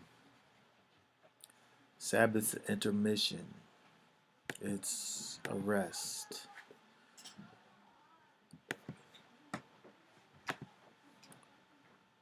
I was when I was early in the game, I had a previous situation where somebody invited me to keep Shabbat with them. It was the mother people, Yeah. right? The Ashkenazi folk. And so, we're over here keeping Sabbath, we eat. And then they had a little a Latino, a Hispanic maid servant. And here she come in, cleaning up after us, wiping up, and I'm like, well, wait a minute now. Hey, this ain't right. But they had no problem with that. And I didn't say anything to them folk, because I don't think them folk is them folk anyway. It was just interesting that here it is, you're trying to keep the Shabbat, and you're breaking the Shabbat as you're keeping it. Yeah. What's the purpose? What's the use? Yeah, this is an important part to the rest, to the cessation, right? It's not only yourself, but it says so that your male servant and your female servant rest as you do. And so your oxes, right? Your animals, your beasts of burden, right? The stranger that's in your gates. Everybody keeps Shabbat, right? Not just you, but your whole family and everybody that work for your family, right? The idea of having a this your goy that's able to do work because he's not Israel, is thrown out of the water. Right. When we see this one over here, your stranger don't work, that's in your gates, and your male and female servant don't work either. They rest because remember, you was a slave in Mizraim, and you always worked. You didn't have no Shabbat. And he brought you out with a strong hand. Therefore, he said, he commanded you to perform the Shabbat. Because of the fact that you was a slave in Mizraim, and you didn't have no breaks. You wasn't able to rest. So we ain't far removed from that either. Just a couple hundred years ago, we ain't had no breaks either. And so we think about the idea of Shabbat, it's this rest from physical labor. It's a rest from work. Let's see here. It's a rest from, let's go up to verse 13. It's a rest from work. It's a rest from malacha, deputyship. It's a rest from deputyship, employment, right? Work, labor, business. And so, when we think about the idea of buying and selling, right? Your initiating, participating in business. Somebody is working. It might not be you, but you're making somebody work, right? Somebody's working. And so when we think about this whole thing in terms of this ceasing from working, this is, a component to the whole thing, but it's not the only component, right? If we go back to Genesis chapter 2, read for us verses 1 through 3. Thus the heavens and the earth were completed in all their array. And in the seventh day Elohim completed his work which he had done, and he rested on the seventh day from all his work which he had made. And Elohim blessed the seventh day and set it apart, because on it he rested from all his work which Elohim in creating had made. Okay, so when we look at this verse over here, it's interesting. Shabbat is the first thing in the scriptures that is sanctified. Oh, it's this verse, verse 3. The first thing in the Bible that's sanctified, set apart, is the seventh day. It's Shabbat. I just read some silly. Here, I gotta put my face on so you can see me shrug my shoulders when I say this. I saw this silly commentator, these people who were critically interpreting the Bible, talked about the fact that the Shabbat wasn't mentioned in the creation story. The word Shabbat. If we look here, we don't see it, only because they're looking at the English. But verse 2, it says it right here. Right? He rested. Right? He rested. Now, does he call it Shabbat? He calls it the seventh day. He doesn't call it Shabbat, but what does he do? Where's my cursor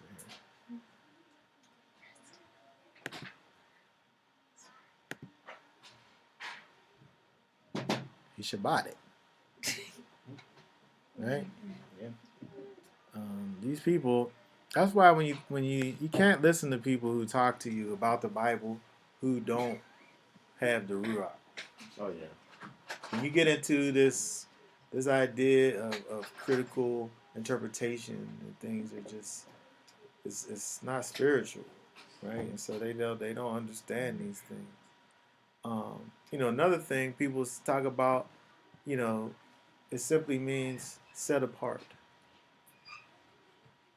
And I like set apart, but it's slightly incomplete because it's set apart. Yes, it is set apart. Something could be set apart for many things, but when we think of, well, the King James gives you sanctified, right? Which is kadash, which is to be, or to make, or to pronounce, or to preserve, or observe as clean, right? Consecrate, dedicate, purify is the word I wanted to look at. Purify, right? It's something that we see over here. To purify, free from extraneous admixtures.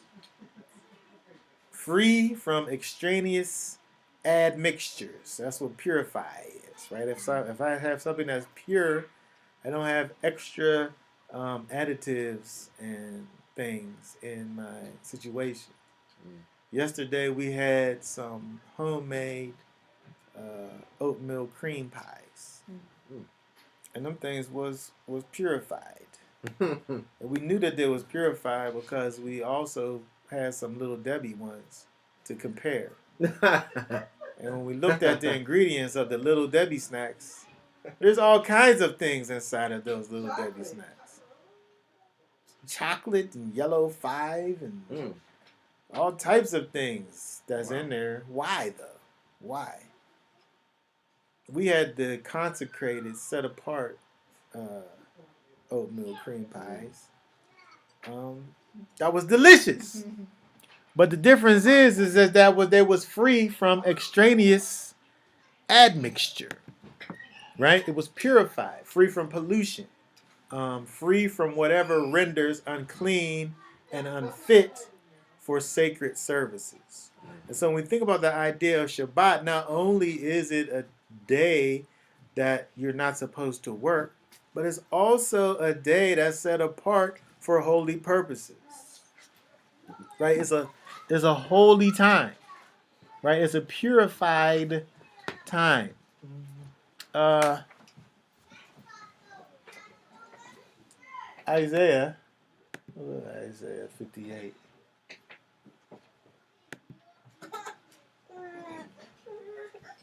Read for us 13 and 14. It says, if you do turn back your foot from the Sabbath, from doing your pleasure on my set apart day, and shall call the Sabbath a delight, the set apart day is Yahweh is esteemed, and shall esteem it, not doing your own ways, nor finding your own pleasure, nor speaking your own words, then you shall delight yourself in Yahweh. And I shall cause you to ride on the heights of the earth, and feed you with the inheritance of Jacob, your father, for the mouth of Yahweh has spoken. Okay, very good. It say over here on the Shabbat,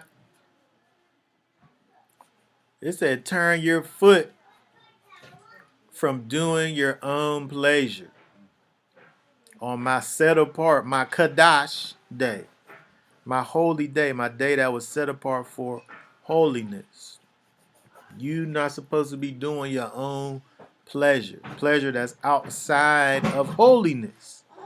Things that you might just regularly do on a regular day, you wouldn't do on the Shabbat day because it is a holy, set apart day. Right? So it's not only about not working, it's not only about resting, but it's also about doing your own pleasure and calling those things that are of the Most High, calling those things a pleasure and doing those things.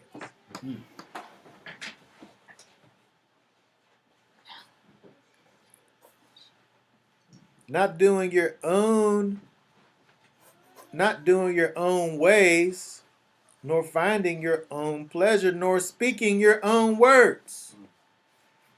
We gotta watch our conversation on Shabbat. Sometimes we get into some things on Shabbat where you usually ain't be talking about that kind of stuff on Shabbat. You shouldn't be thinking about certain things on Shabbat. Because it's a set apart time that we enter into, that the Most High has created since creation. All the way back in the beginning, He said this is a moment in time, and this moment in time is sanctified, and it's this window. It's this window of time that you step into, and when you step into it, you step into set apartness and holiness.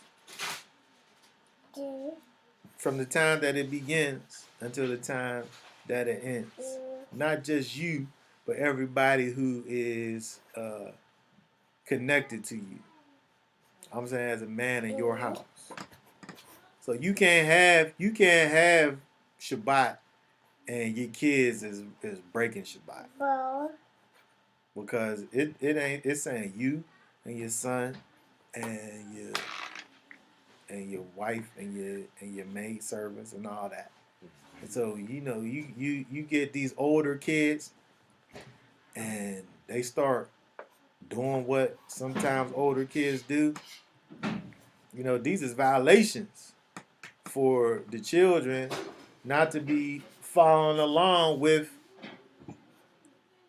the ways, right? When you have these households where the father is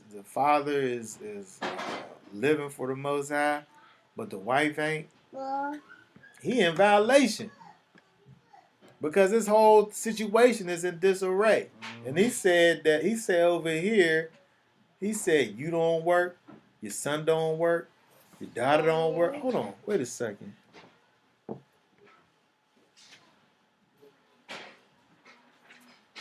Oh boy. What do I have in? Hey, Teresa. Yes. I just seen something over here. What happened? You don't get no break. I know. I have to take care of all these I children. know, but it don't even. You're not even commanded to get a break though. Oh yeah. Look, it say over here. Look, What you is don't it? do no work. Your son don't do no work. Your daughter don't do no work. Your servant don't do no work. Your animal don't do no work. It don't say your wife don't do no work. All right, so you go ahead and take care of that. You don't get no You rest. still gotta watch the children, and bathe and feed them. And You don't get no break. Hold on. might even have a baby on the Sabbath.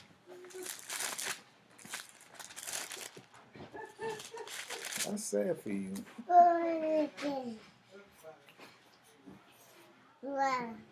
Okay, a wife would say that your wife is you. A wife would say that. Let's see. Oh, the one flesh. Okay. All You right. become one flesh. Okay. Okay. All right. I could go with that interpretation. A wife is you. Leave it to a wife to say that. Wait a minute. Okay. Speaking of that. Oh wait. Before we do that, let's look at Yeshua. There was a question on that What? about if you thought that was in regards to only the Day of Atonement or in regards to Oh, what? Isaiah 58? Isaiah 58. Oh, Like, is that only for the Day okay, of so Atonement, or is let's that for every Sabbath? think about context. We can't interpret scripture outside of context. And so in the context of the chapter, Isaiah 58, it's talking about the fast. It's talking about I would say the Day of Atonement. But what we have to understand that there's in the Bible talks about Shabbat, and there's 3 Shabbats. There's 3 Shabbats in the Bible. One of those things we could take out of the picture because it's talking about the land rest. That's the land rest. It's when you don't plant anything in your gardens or whatever. You just reap from what you have planted the previous year, right? The other 2 Shabbats is the Day of Atonement and the weekly Shabbat. And so when you see the word Shabbat, it's talking about Shabbat, the weekly Shabbat, and the Day of Atonement. So both of those things are true for whether you're talking about what you would do on the weekly Shabbat and what you would do on Atonement. The addition to what you would do in regards to the weekly Shabbat, and the Day of Atonement is you have the fasting part or the afflicting your soul part. But as far as Shabbat and the Most High's attitude towards how we should be keeping Shabbat, Isaiah 58 is good for Shabbat, weekly Shabbat, or the Day of Atonement, because they're both, the 2 of those things are the only things that we can even say is Shabbat. The high days, Feast of Unleavened Bread, trumpets, Feast of Weeks, Sukkot Tabernacles, the last great day. None of those are ever called Shabbats. There's Shabbaton, which is like a Shabbat, and they have similar restrictions, but it's never literally called a Shabbat. Only the Day of Atonement is in the weekly Shabbat. And so, yes, when we look at Isaiah 58, it's giving you the overall context as the Day of Atonement. However, that could also be expanded to the weekly Shabbat because, like I said, those are the only two things in the Bible that are referred to as Shabbat, except for the land rest. Okay. All right, so here, let's just go over to the next one since we got so many things going on here. Let's look at verse 16. Hold on. Is that 16?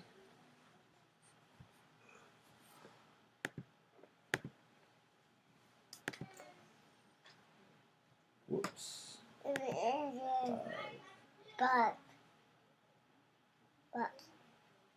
Yeah.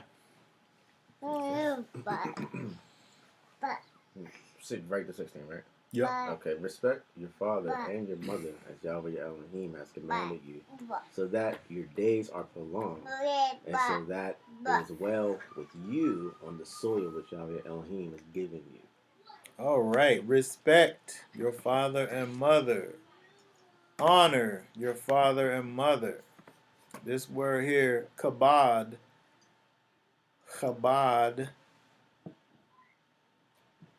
your father and mother, to be heavy, right? You ever talk to somebody and they take your words lightly, right? They're not really paying you no attention really to take somebody's words lightly.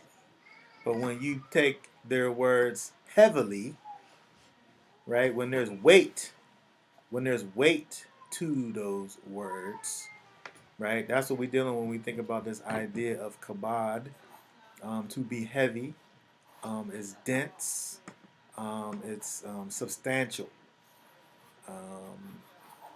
This is how we deal with our father and our mother. Because when we think about the way that the Most High has set this whole thing up, it's perpetual because we not only learn the ways of the Most High, but we teach it to our children. And if our children are not able to accept what it is that we're teaching them, then the whole thing dies. Mm-hmm. Because it dies, it just stops at a generation. Mm-hmm. Right? And so this thing is able to perpetuate because we we walk out our obedience, and then the children also. Oh, Ephesians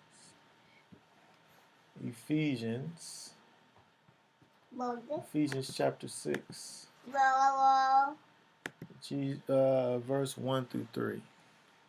Children, obey your parents in the master, for it is right.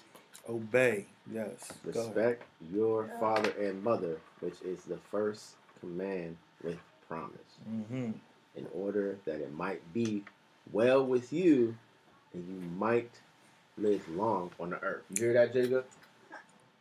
Did you hear that?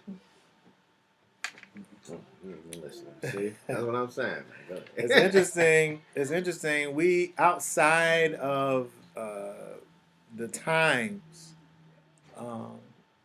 we see this verse and we spiritualize.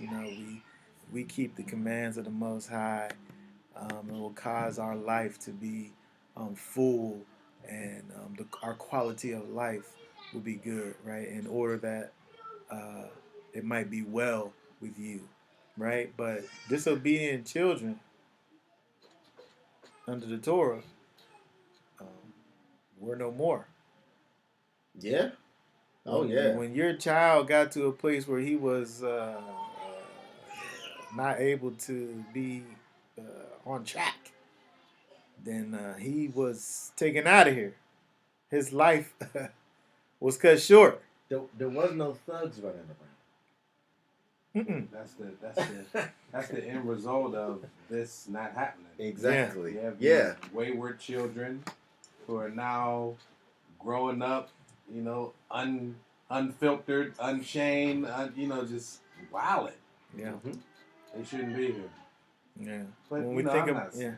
well, you're not a sinner. Well, I It's mean, not to say. that's according to the Torah. If we lived underneath the governance of the law, we wouldn't have these things. That's Right. what the law brings balance. Yeah. And so when we see over here, I mean, we can look at this from a spiritual perspective. Respect your parents in order that you might live well and that you might live long on the earth. Mm-hmm. But literally, though. Actually, yeah. It's a real thing. Actually, Yeah. this is about you acting right or else. Right. Yep. Yeah, because a lot of these children who do, go astray, they end up dying at an early. I mean, people are dying at 12 years old. Yeah. Somebody just got shot on the north side in the school bus. He was like 14 or 13, something like that, something crazy. Yeah. Another little kid Mm-hmm. shot him on the school bus. It's crazy. It's crazy.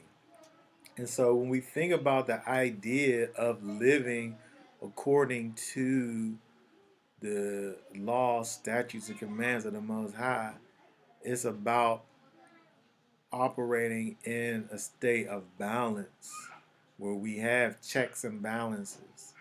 We act right and we train our children to act right.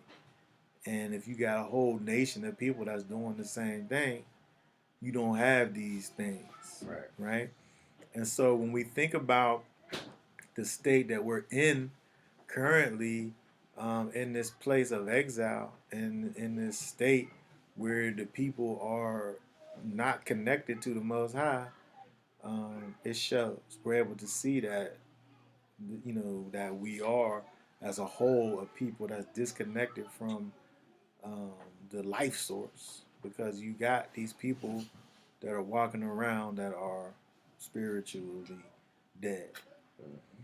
And so when we think about Deuteronomy chapter 5, when it deals with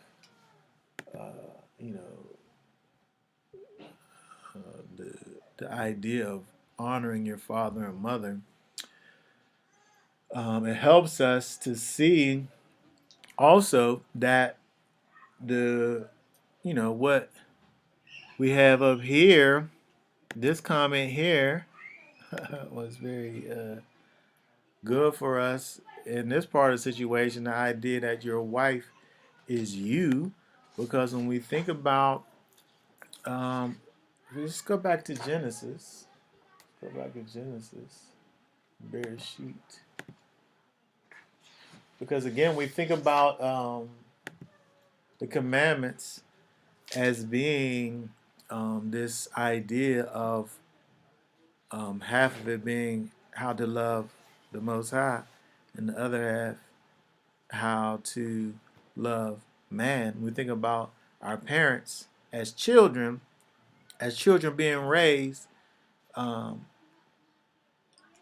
Your parents are a representation of the Most High to you. You actually not following the Most High. You following your parents. You doing what they say to do. Your parents. That is the representative of the Most High to you as a child.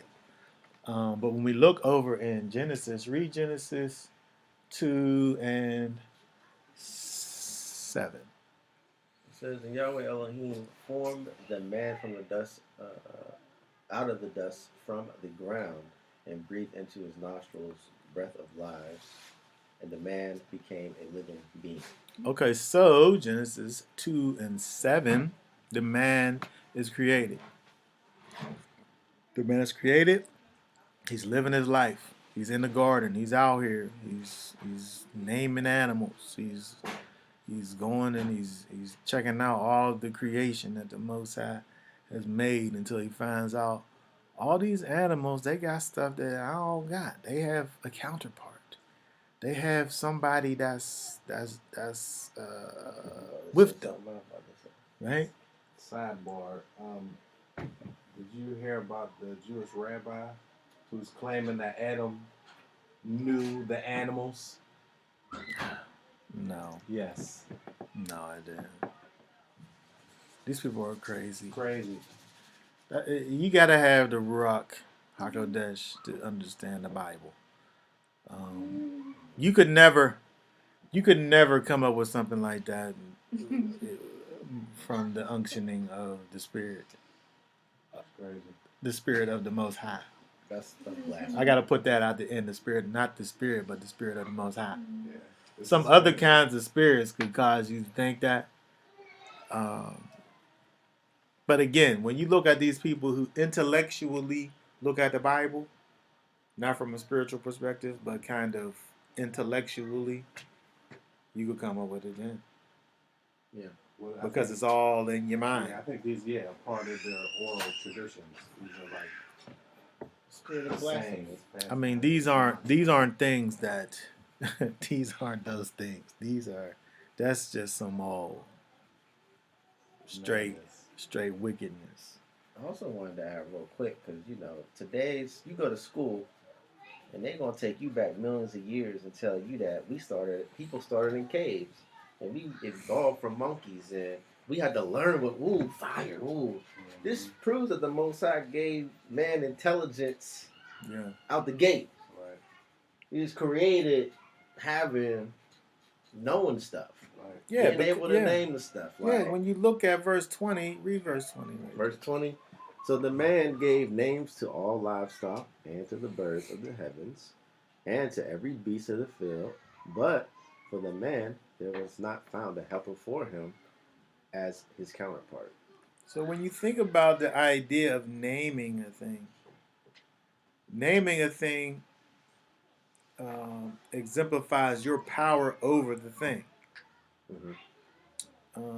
And understanding of the thing. You have an understanding of the thing, and you have authority over the thing that you name. And so we see that over here in terms of how this man that was created by the Most High, he understands his surroundings, and he gives names to these animals. The Most High tells him to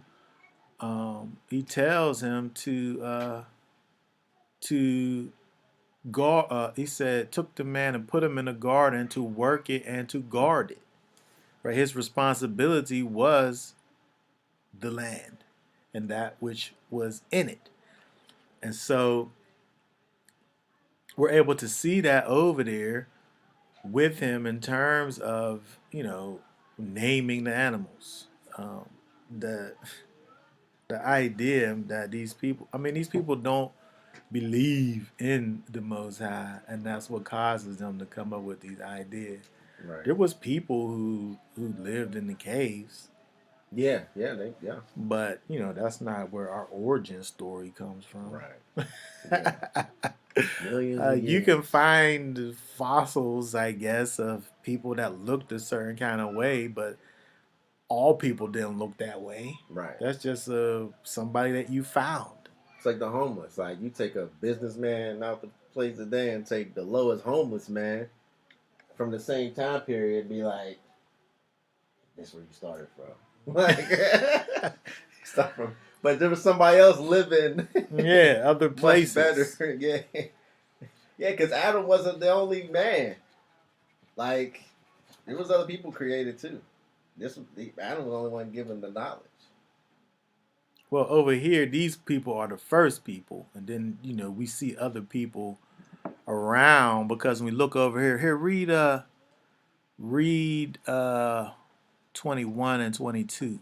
So Elohim caused a deep sleep to fall on the man, and he slept, and he took one of his ribs and closed up the flesh in its place, and the rib which Yahweh Elohim had taken from the man, he had made into a woman, and he brought her to the man. And the man said, "This is now bone of my bones and flesh of my flesh. This one is called woman because she was taken out of man. For this cause, a man shall leave his father and his mother and cleave to his wife, and they shall become one flesh. Okay, so when we see over here where the man, the woman is taken out from the man. And so when we think about the idea of the Most High creating man in his image, as it begins, it seems as if his image is kind of one-sided, right? His image is only represented by the man. But then when we see as it keeps on going, he takes from the man the woman, and then now he has this woman she has these other characteristics that a man doesn't have or doesn't exemplify from a general standpoint. When we think about, when we look at the Bible, the scripture doesn't necessarily refer to the Most High as a mother. But we do see that the scriptures refer to the Most High as a father. But when we look at the way that wisdom is as given to us, is both the word and the way in which it is described is from the feminine perspective. And so when we think about the fact that the Most High made man and woman in his image, we're able to see through the combination of the two, we're able to see both aspects of man and woman, father and mother, that was both together created in the image of the Most High. And so we're able to see both his characteristics in the man and the woman. So when we see in verse 24, when it talks about the two becoming one flesh, we're able to see that the father and the mother coming together both give us the character of the Most High. And so when we go back to the idea of these commandments showing us how to honor our father and mother, it shows us how to honor the Most High, because within the Most High exists, all of those characteristics that both man possesses and both, that woman possess. And so I just thought that was interesting when we look at that. And then also when we think about Ephesians, when it talks about the whole idea that, the body of Messiah, the coming together of the body of Messiah, the bride of Messiah, the man and the wife, that great mystery,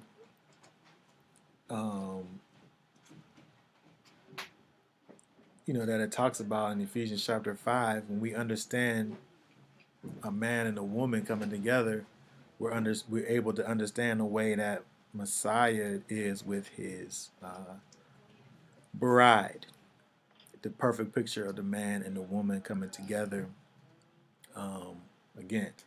So when we think about the commands, when we look at this whole idea of honoring your father and mother, we're able to see that it is not only a picture of how we deal with the Most High, but it's beginning to cross over into how do we deal with mankind, because we think about our father and our mother from a spiritual perspective as being that representation both together of the Most High, but then also from a physical perspective, our physical parents, our mom and our dad,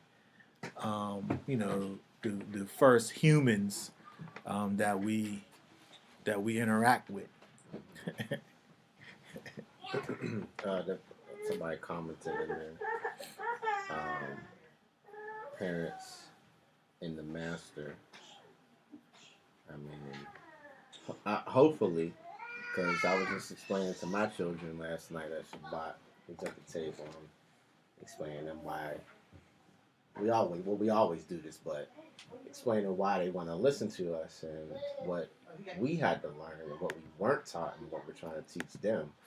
And it's like, we listen to our parents even though they didn't know this stuff because we had to honor our parents. Like, you know, back in the day, you got topped upside the head and you know.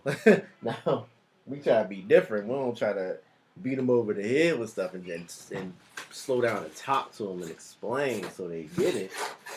But even in that, you know, honoring you when you're young, you don't know that your parents is wrong till you get older and see that they was wrong.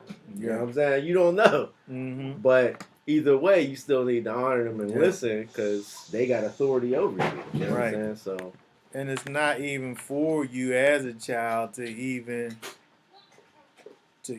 wonder at that time if they're wrong. Like you say, when you grow up and find out, that may be. Right.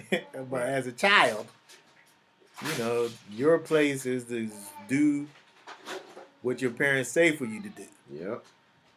Hopefully, when you grow older, you'll find out that they was right, and not have that bad situation where people grow up and be misguided by their parents into wrongdoing. Right. But that's why when we think about what the Torah puts in place, it has us as parents live in a certain way. Right. And so that we train our children in that way that we're in so that they, again, perpetuate this whole thing. Right.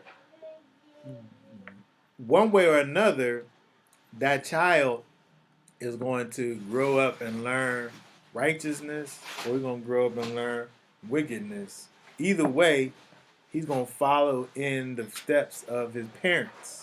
Either way. You know, maybe he got half decent parents. I'm saying half decent because as a child, he started to veer off, and then they never did bring him back.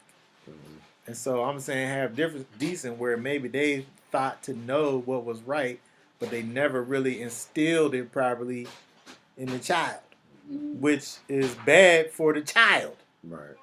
Because now they lived this life where they was able to just do whatever they wanted to do, and then they end up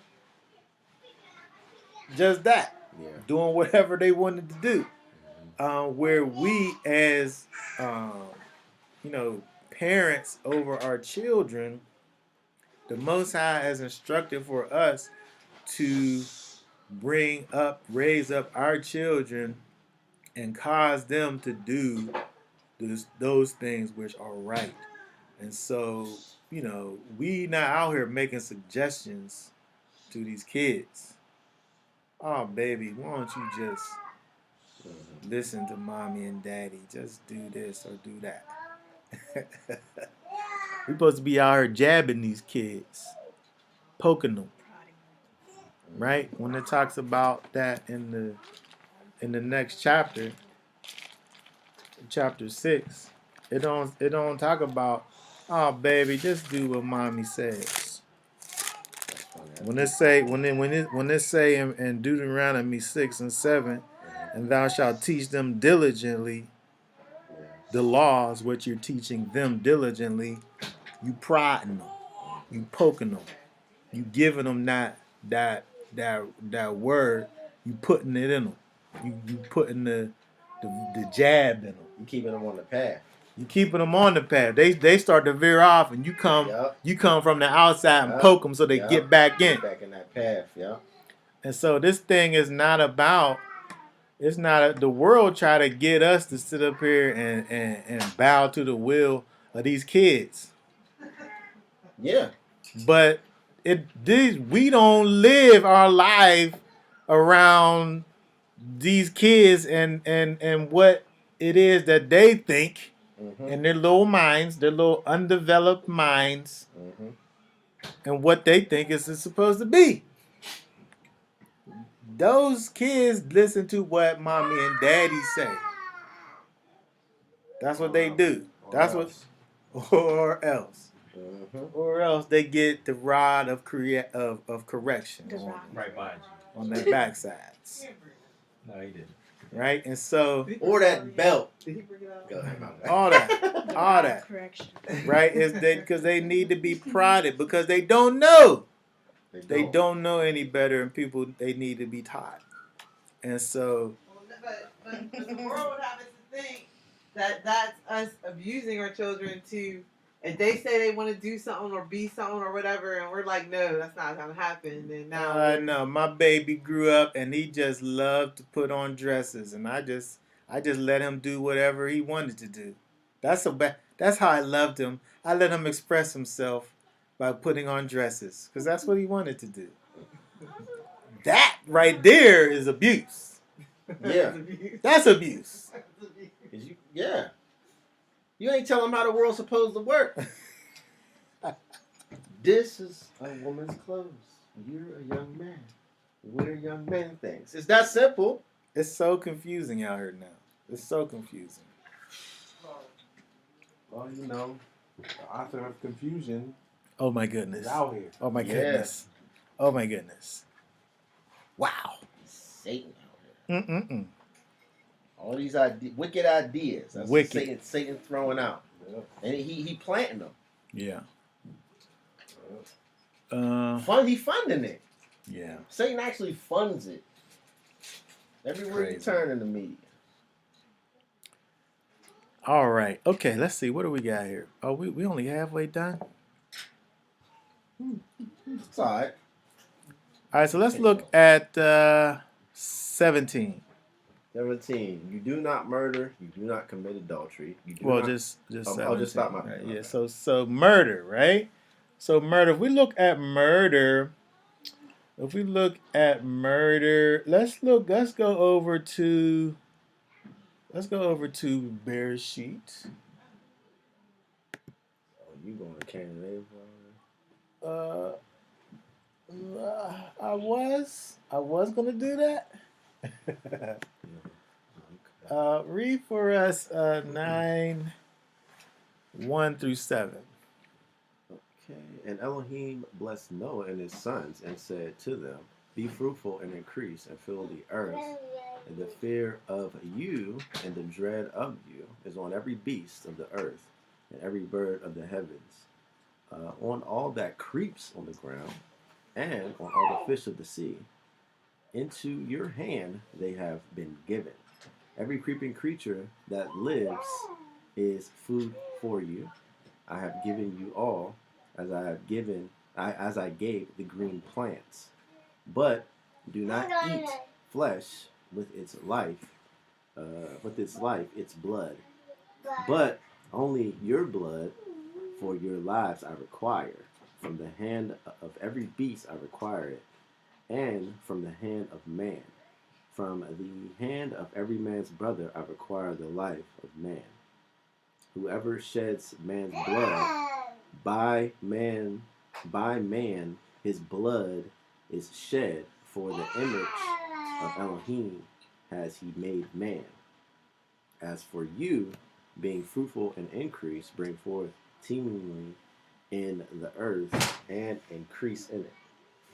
Okay, so it's important for us to understand the importance of man or the creation, man as creation of the Most High.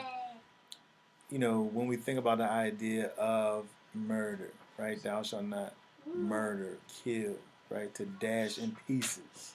That word, ratsak, which means to kill or to murder. It literally means to dash in pieces. If we dash in pieces the life of a person, right? It said, whoever sheds man's blood, by man his blood is shed, for in the image of Elohim has he made man. When we think about the man, he's the image of the Most High. And so to murder is to take away this thing that the Most High has created. Right? It's a very important thing. And so it's not a light thing, right? And so when we think about the way that the Most High, um, the importance that He puts on a life, um, if you take a life, life is actually required of you. We read about before when we talked about the Levitical cities, where if you was to kill somebody, even if you killed them on accident, by mistake, it was right still outside of the cities of refuge for your life to be taken, even if you did it on accident, because of the fact that that life is precious and you don't have the right to take it.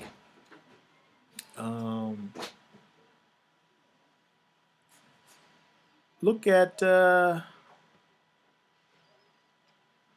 want to go to Matthew 5:21.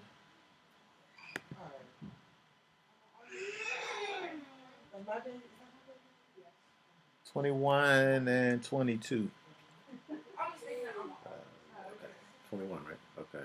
You heard that it was said to those of old, "You shall not murder, and whoever murders shall be liable to judgment." But I say to you that whoever is wroth with his brother without a cause shall be liable to judgment. And whoever says to his brother, Rakah, shall be liable to the Sanhedrin. But whoever says, "You fool," shall be liable to the fire of Gehenna. Okay, so here Yeshua's over talking about murder, and he goes from talking about murder to talking about hate, right? If you murder somebody, you gonna get the judgment, right, from that murder. Like we just talked about that in terms of, you killing somebody, whether you did it on purpose or by mistake. But also we have to think about it from that mental standpoint, because again, we think about the idea of loving our neighbor as ourself. These things all originate internally inside of us. Um, what's it say? I think it's Mark chapter 7.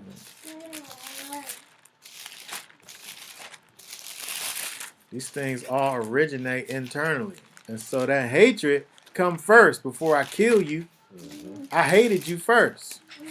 Yep. And then I killed you because I didn't think nothing of you. Mm-hmm. Right?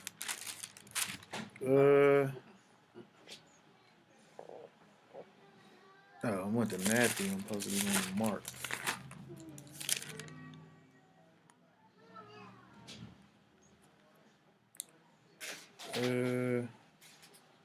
Oh yeah, Mark 7. Mark 7:21.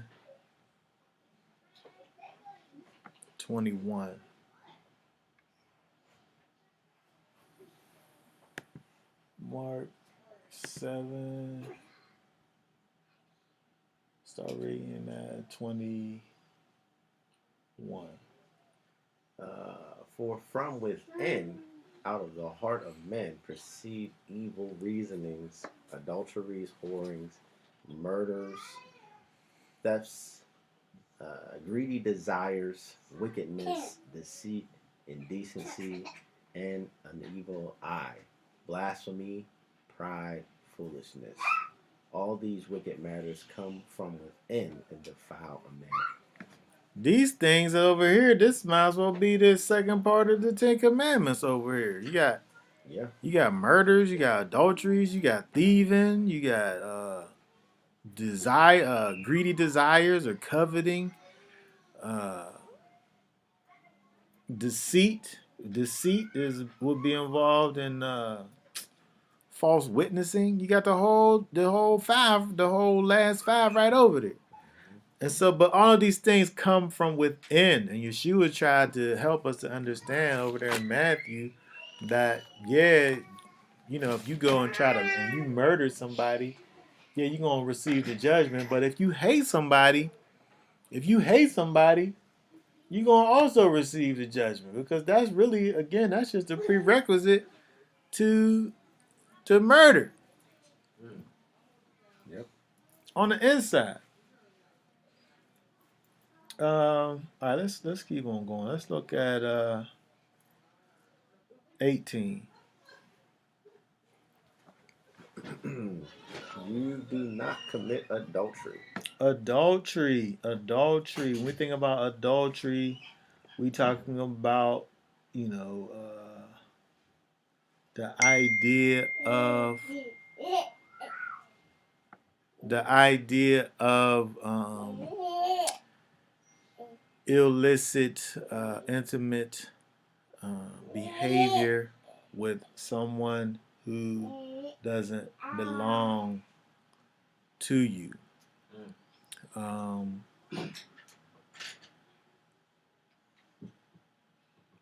lot of times we see that the Most High talks about idolatry that Israel did, and he talks about it as if it's adultery. When he talks about the idea of you going and being with these other gods, and he refers to it as adultery. It helps us to understand, physical adultery. Just think about it from the idea of the way that the Most High deals with it, from a spiritual perspective, in terms of us leaving our who we're supposed to be with and going into another relationship with someone who we're not supposed to be with. When we think about what it says in Exodus chapter 22, it's an example of not the leaving necessarily, but the idea of being with somebody who didn't belong to you. So 22, 15, and 16, that would be adultery. 15, oh wait, just 16 and 17 it should be. And when a man entices a maiden who is not engaged and lies with her, he shall certainly pay the bride price for her to be his wife. If her father absolutely refuses to give her to him, he pays according to the bride price of maidens. That was adultery. He could rectify this adultery because she didn't belong to a husband.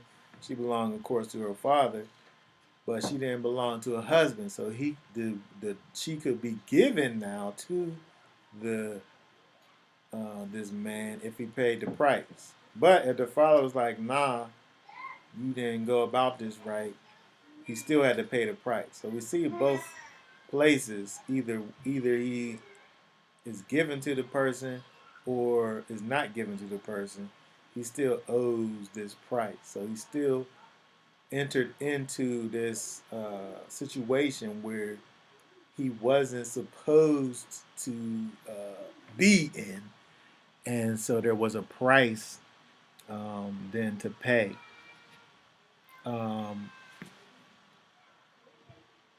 Okay, so what else is left? Stealing, right? You have stealing.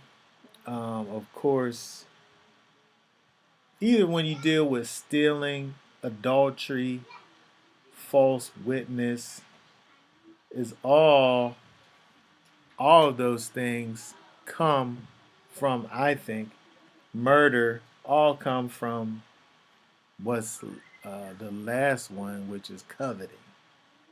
I feel like in order to get to the place where you covet or steal or I mean, if you murder or steal or commit adultery or false witness, first thing you did was have uh, this inordinate desire to do a thing, right? If I'm doing a false witness, if I bear false witness on somebody, um, there's probably some kind of ulterior motive.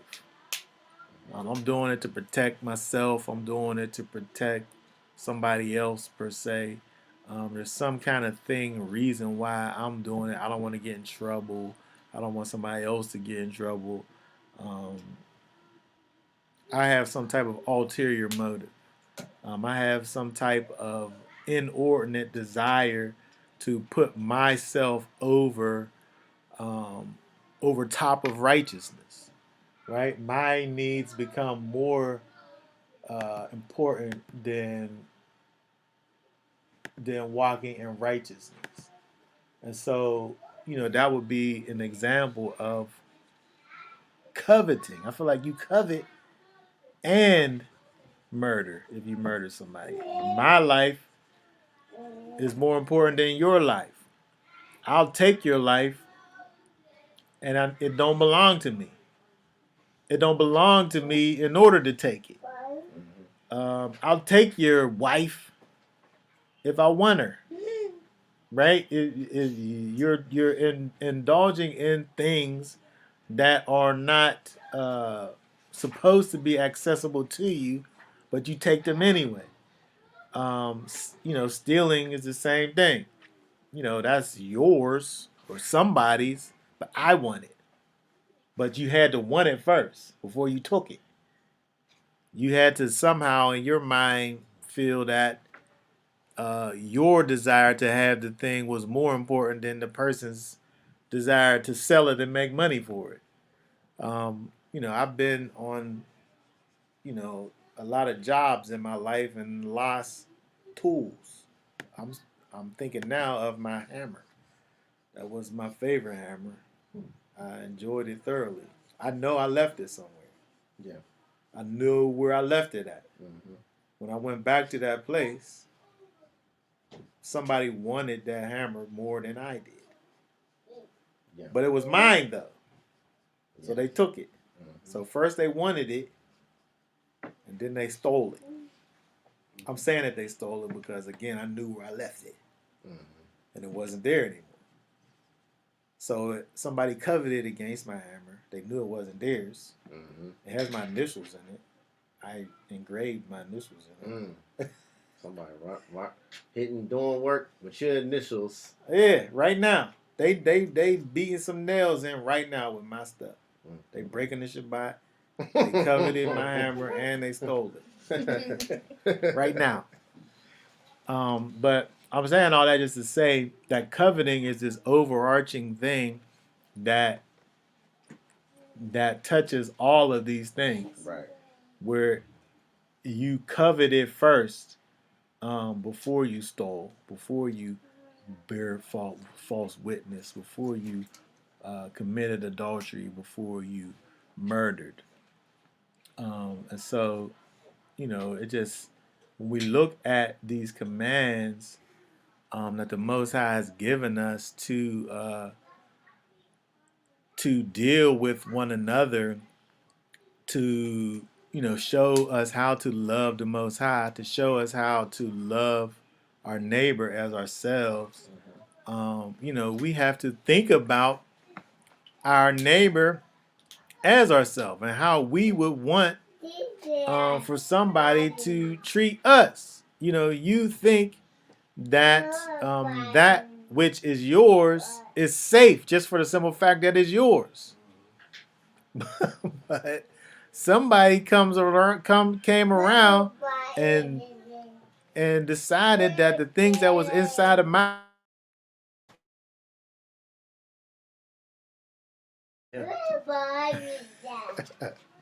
because they wanted their thing, they wanted my things to be their things. But if we would think about the way that it makes you feel, if you thought about the way that certain things make you feel, it sometimes helps you to not do a thing. Well, it should, you would think. If I, besides the fact that I know that the Most High wants me to do this or that, but if I was to think about the way that I feel, the violation that's involved in someone going through my things and taking it as their own, if I thought about that first, it might stop me from doing a thing. But these thoughts aren't in people's minds whenever they go. It's just that strong desire. It's just that strong desire of greed or whatever lust that's there that causes you to just act on impulse and just do. If you think about anything long enough, it'll cause you to do the right thing. But you do the wrong thing because you're not thinking about it. You're just doing it. That primitive animal instinct. That's all it is. That's what's supposed to separate us from being animals to think. That's what's supposed to separate us, yeah. And so when we look at all of these things, these commands that the Most High is given to people, I guess at the end of the day, when we think about it, he's asking for us really to exhibit his character and literally walk out and walk in his image the way in which it was created. Because when we do that, again, we go back to the beginning, what we was talking about at the very beginning, in terms of that fear of the Most High, or that intimate knowledge of who he is. When we walk in his character, when we exhibit the things that he has commanded for us to exhibit, we walk out his character, and we live a life that is intrinsically good. And it is the way in which that he created us to be. Again, thinking about him in his, creating man in his likeness. That likeness has to do with, our characteristics, the things that we do and the way that we behave. And so we have to get to the place where we are returning back to our original purpose, which at the end of the day was to be representatives of the Most High. And so, we draw closer to the Most High, and we enjoy our intimate relationship with him, and the way that we interact with mankind, it pictures, his character working through us, and us all manifesting his character to one another. So at the end of the day, when we think about this idea of loving the Most High and loving your neighbor as yourself, we're able to do the whole law when we treat the Most High the way that he created for us to treat him, and when we treat every man the way that we was created to treat him, out of love and understanding. Okay, so that being said, there's a lot to deal with when we look at these some of these chapters, because there's so many topics. You almost got to cut the chapters in half sometimes.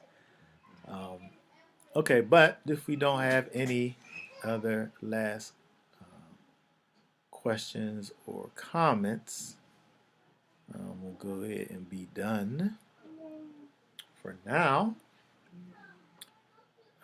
We want to remind everyone to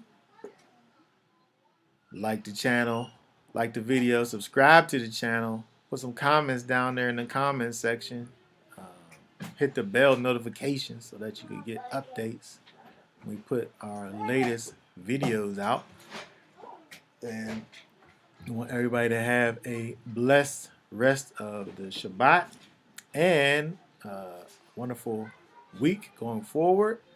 And for now, we'll say Shabbat Shalom. Shabbat shalom. And y'all willing, next week we will be back.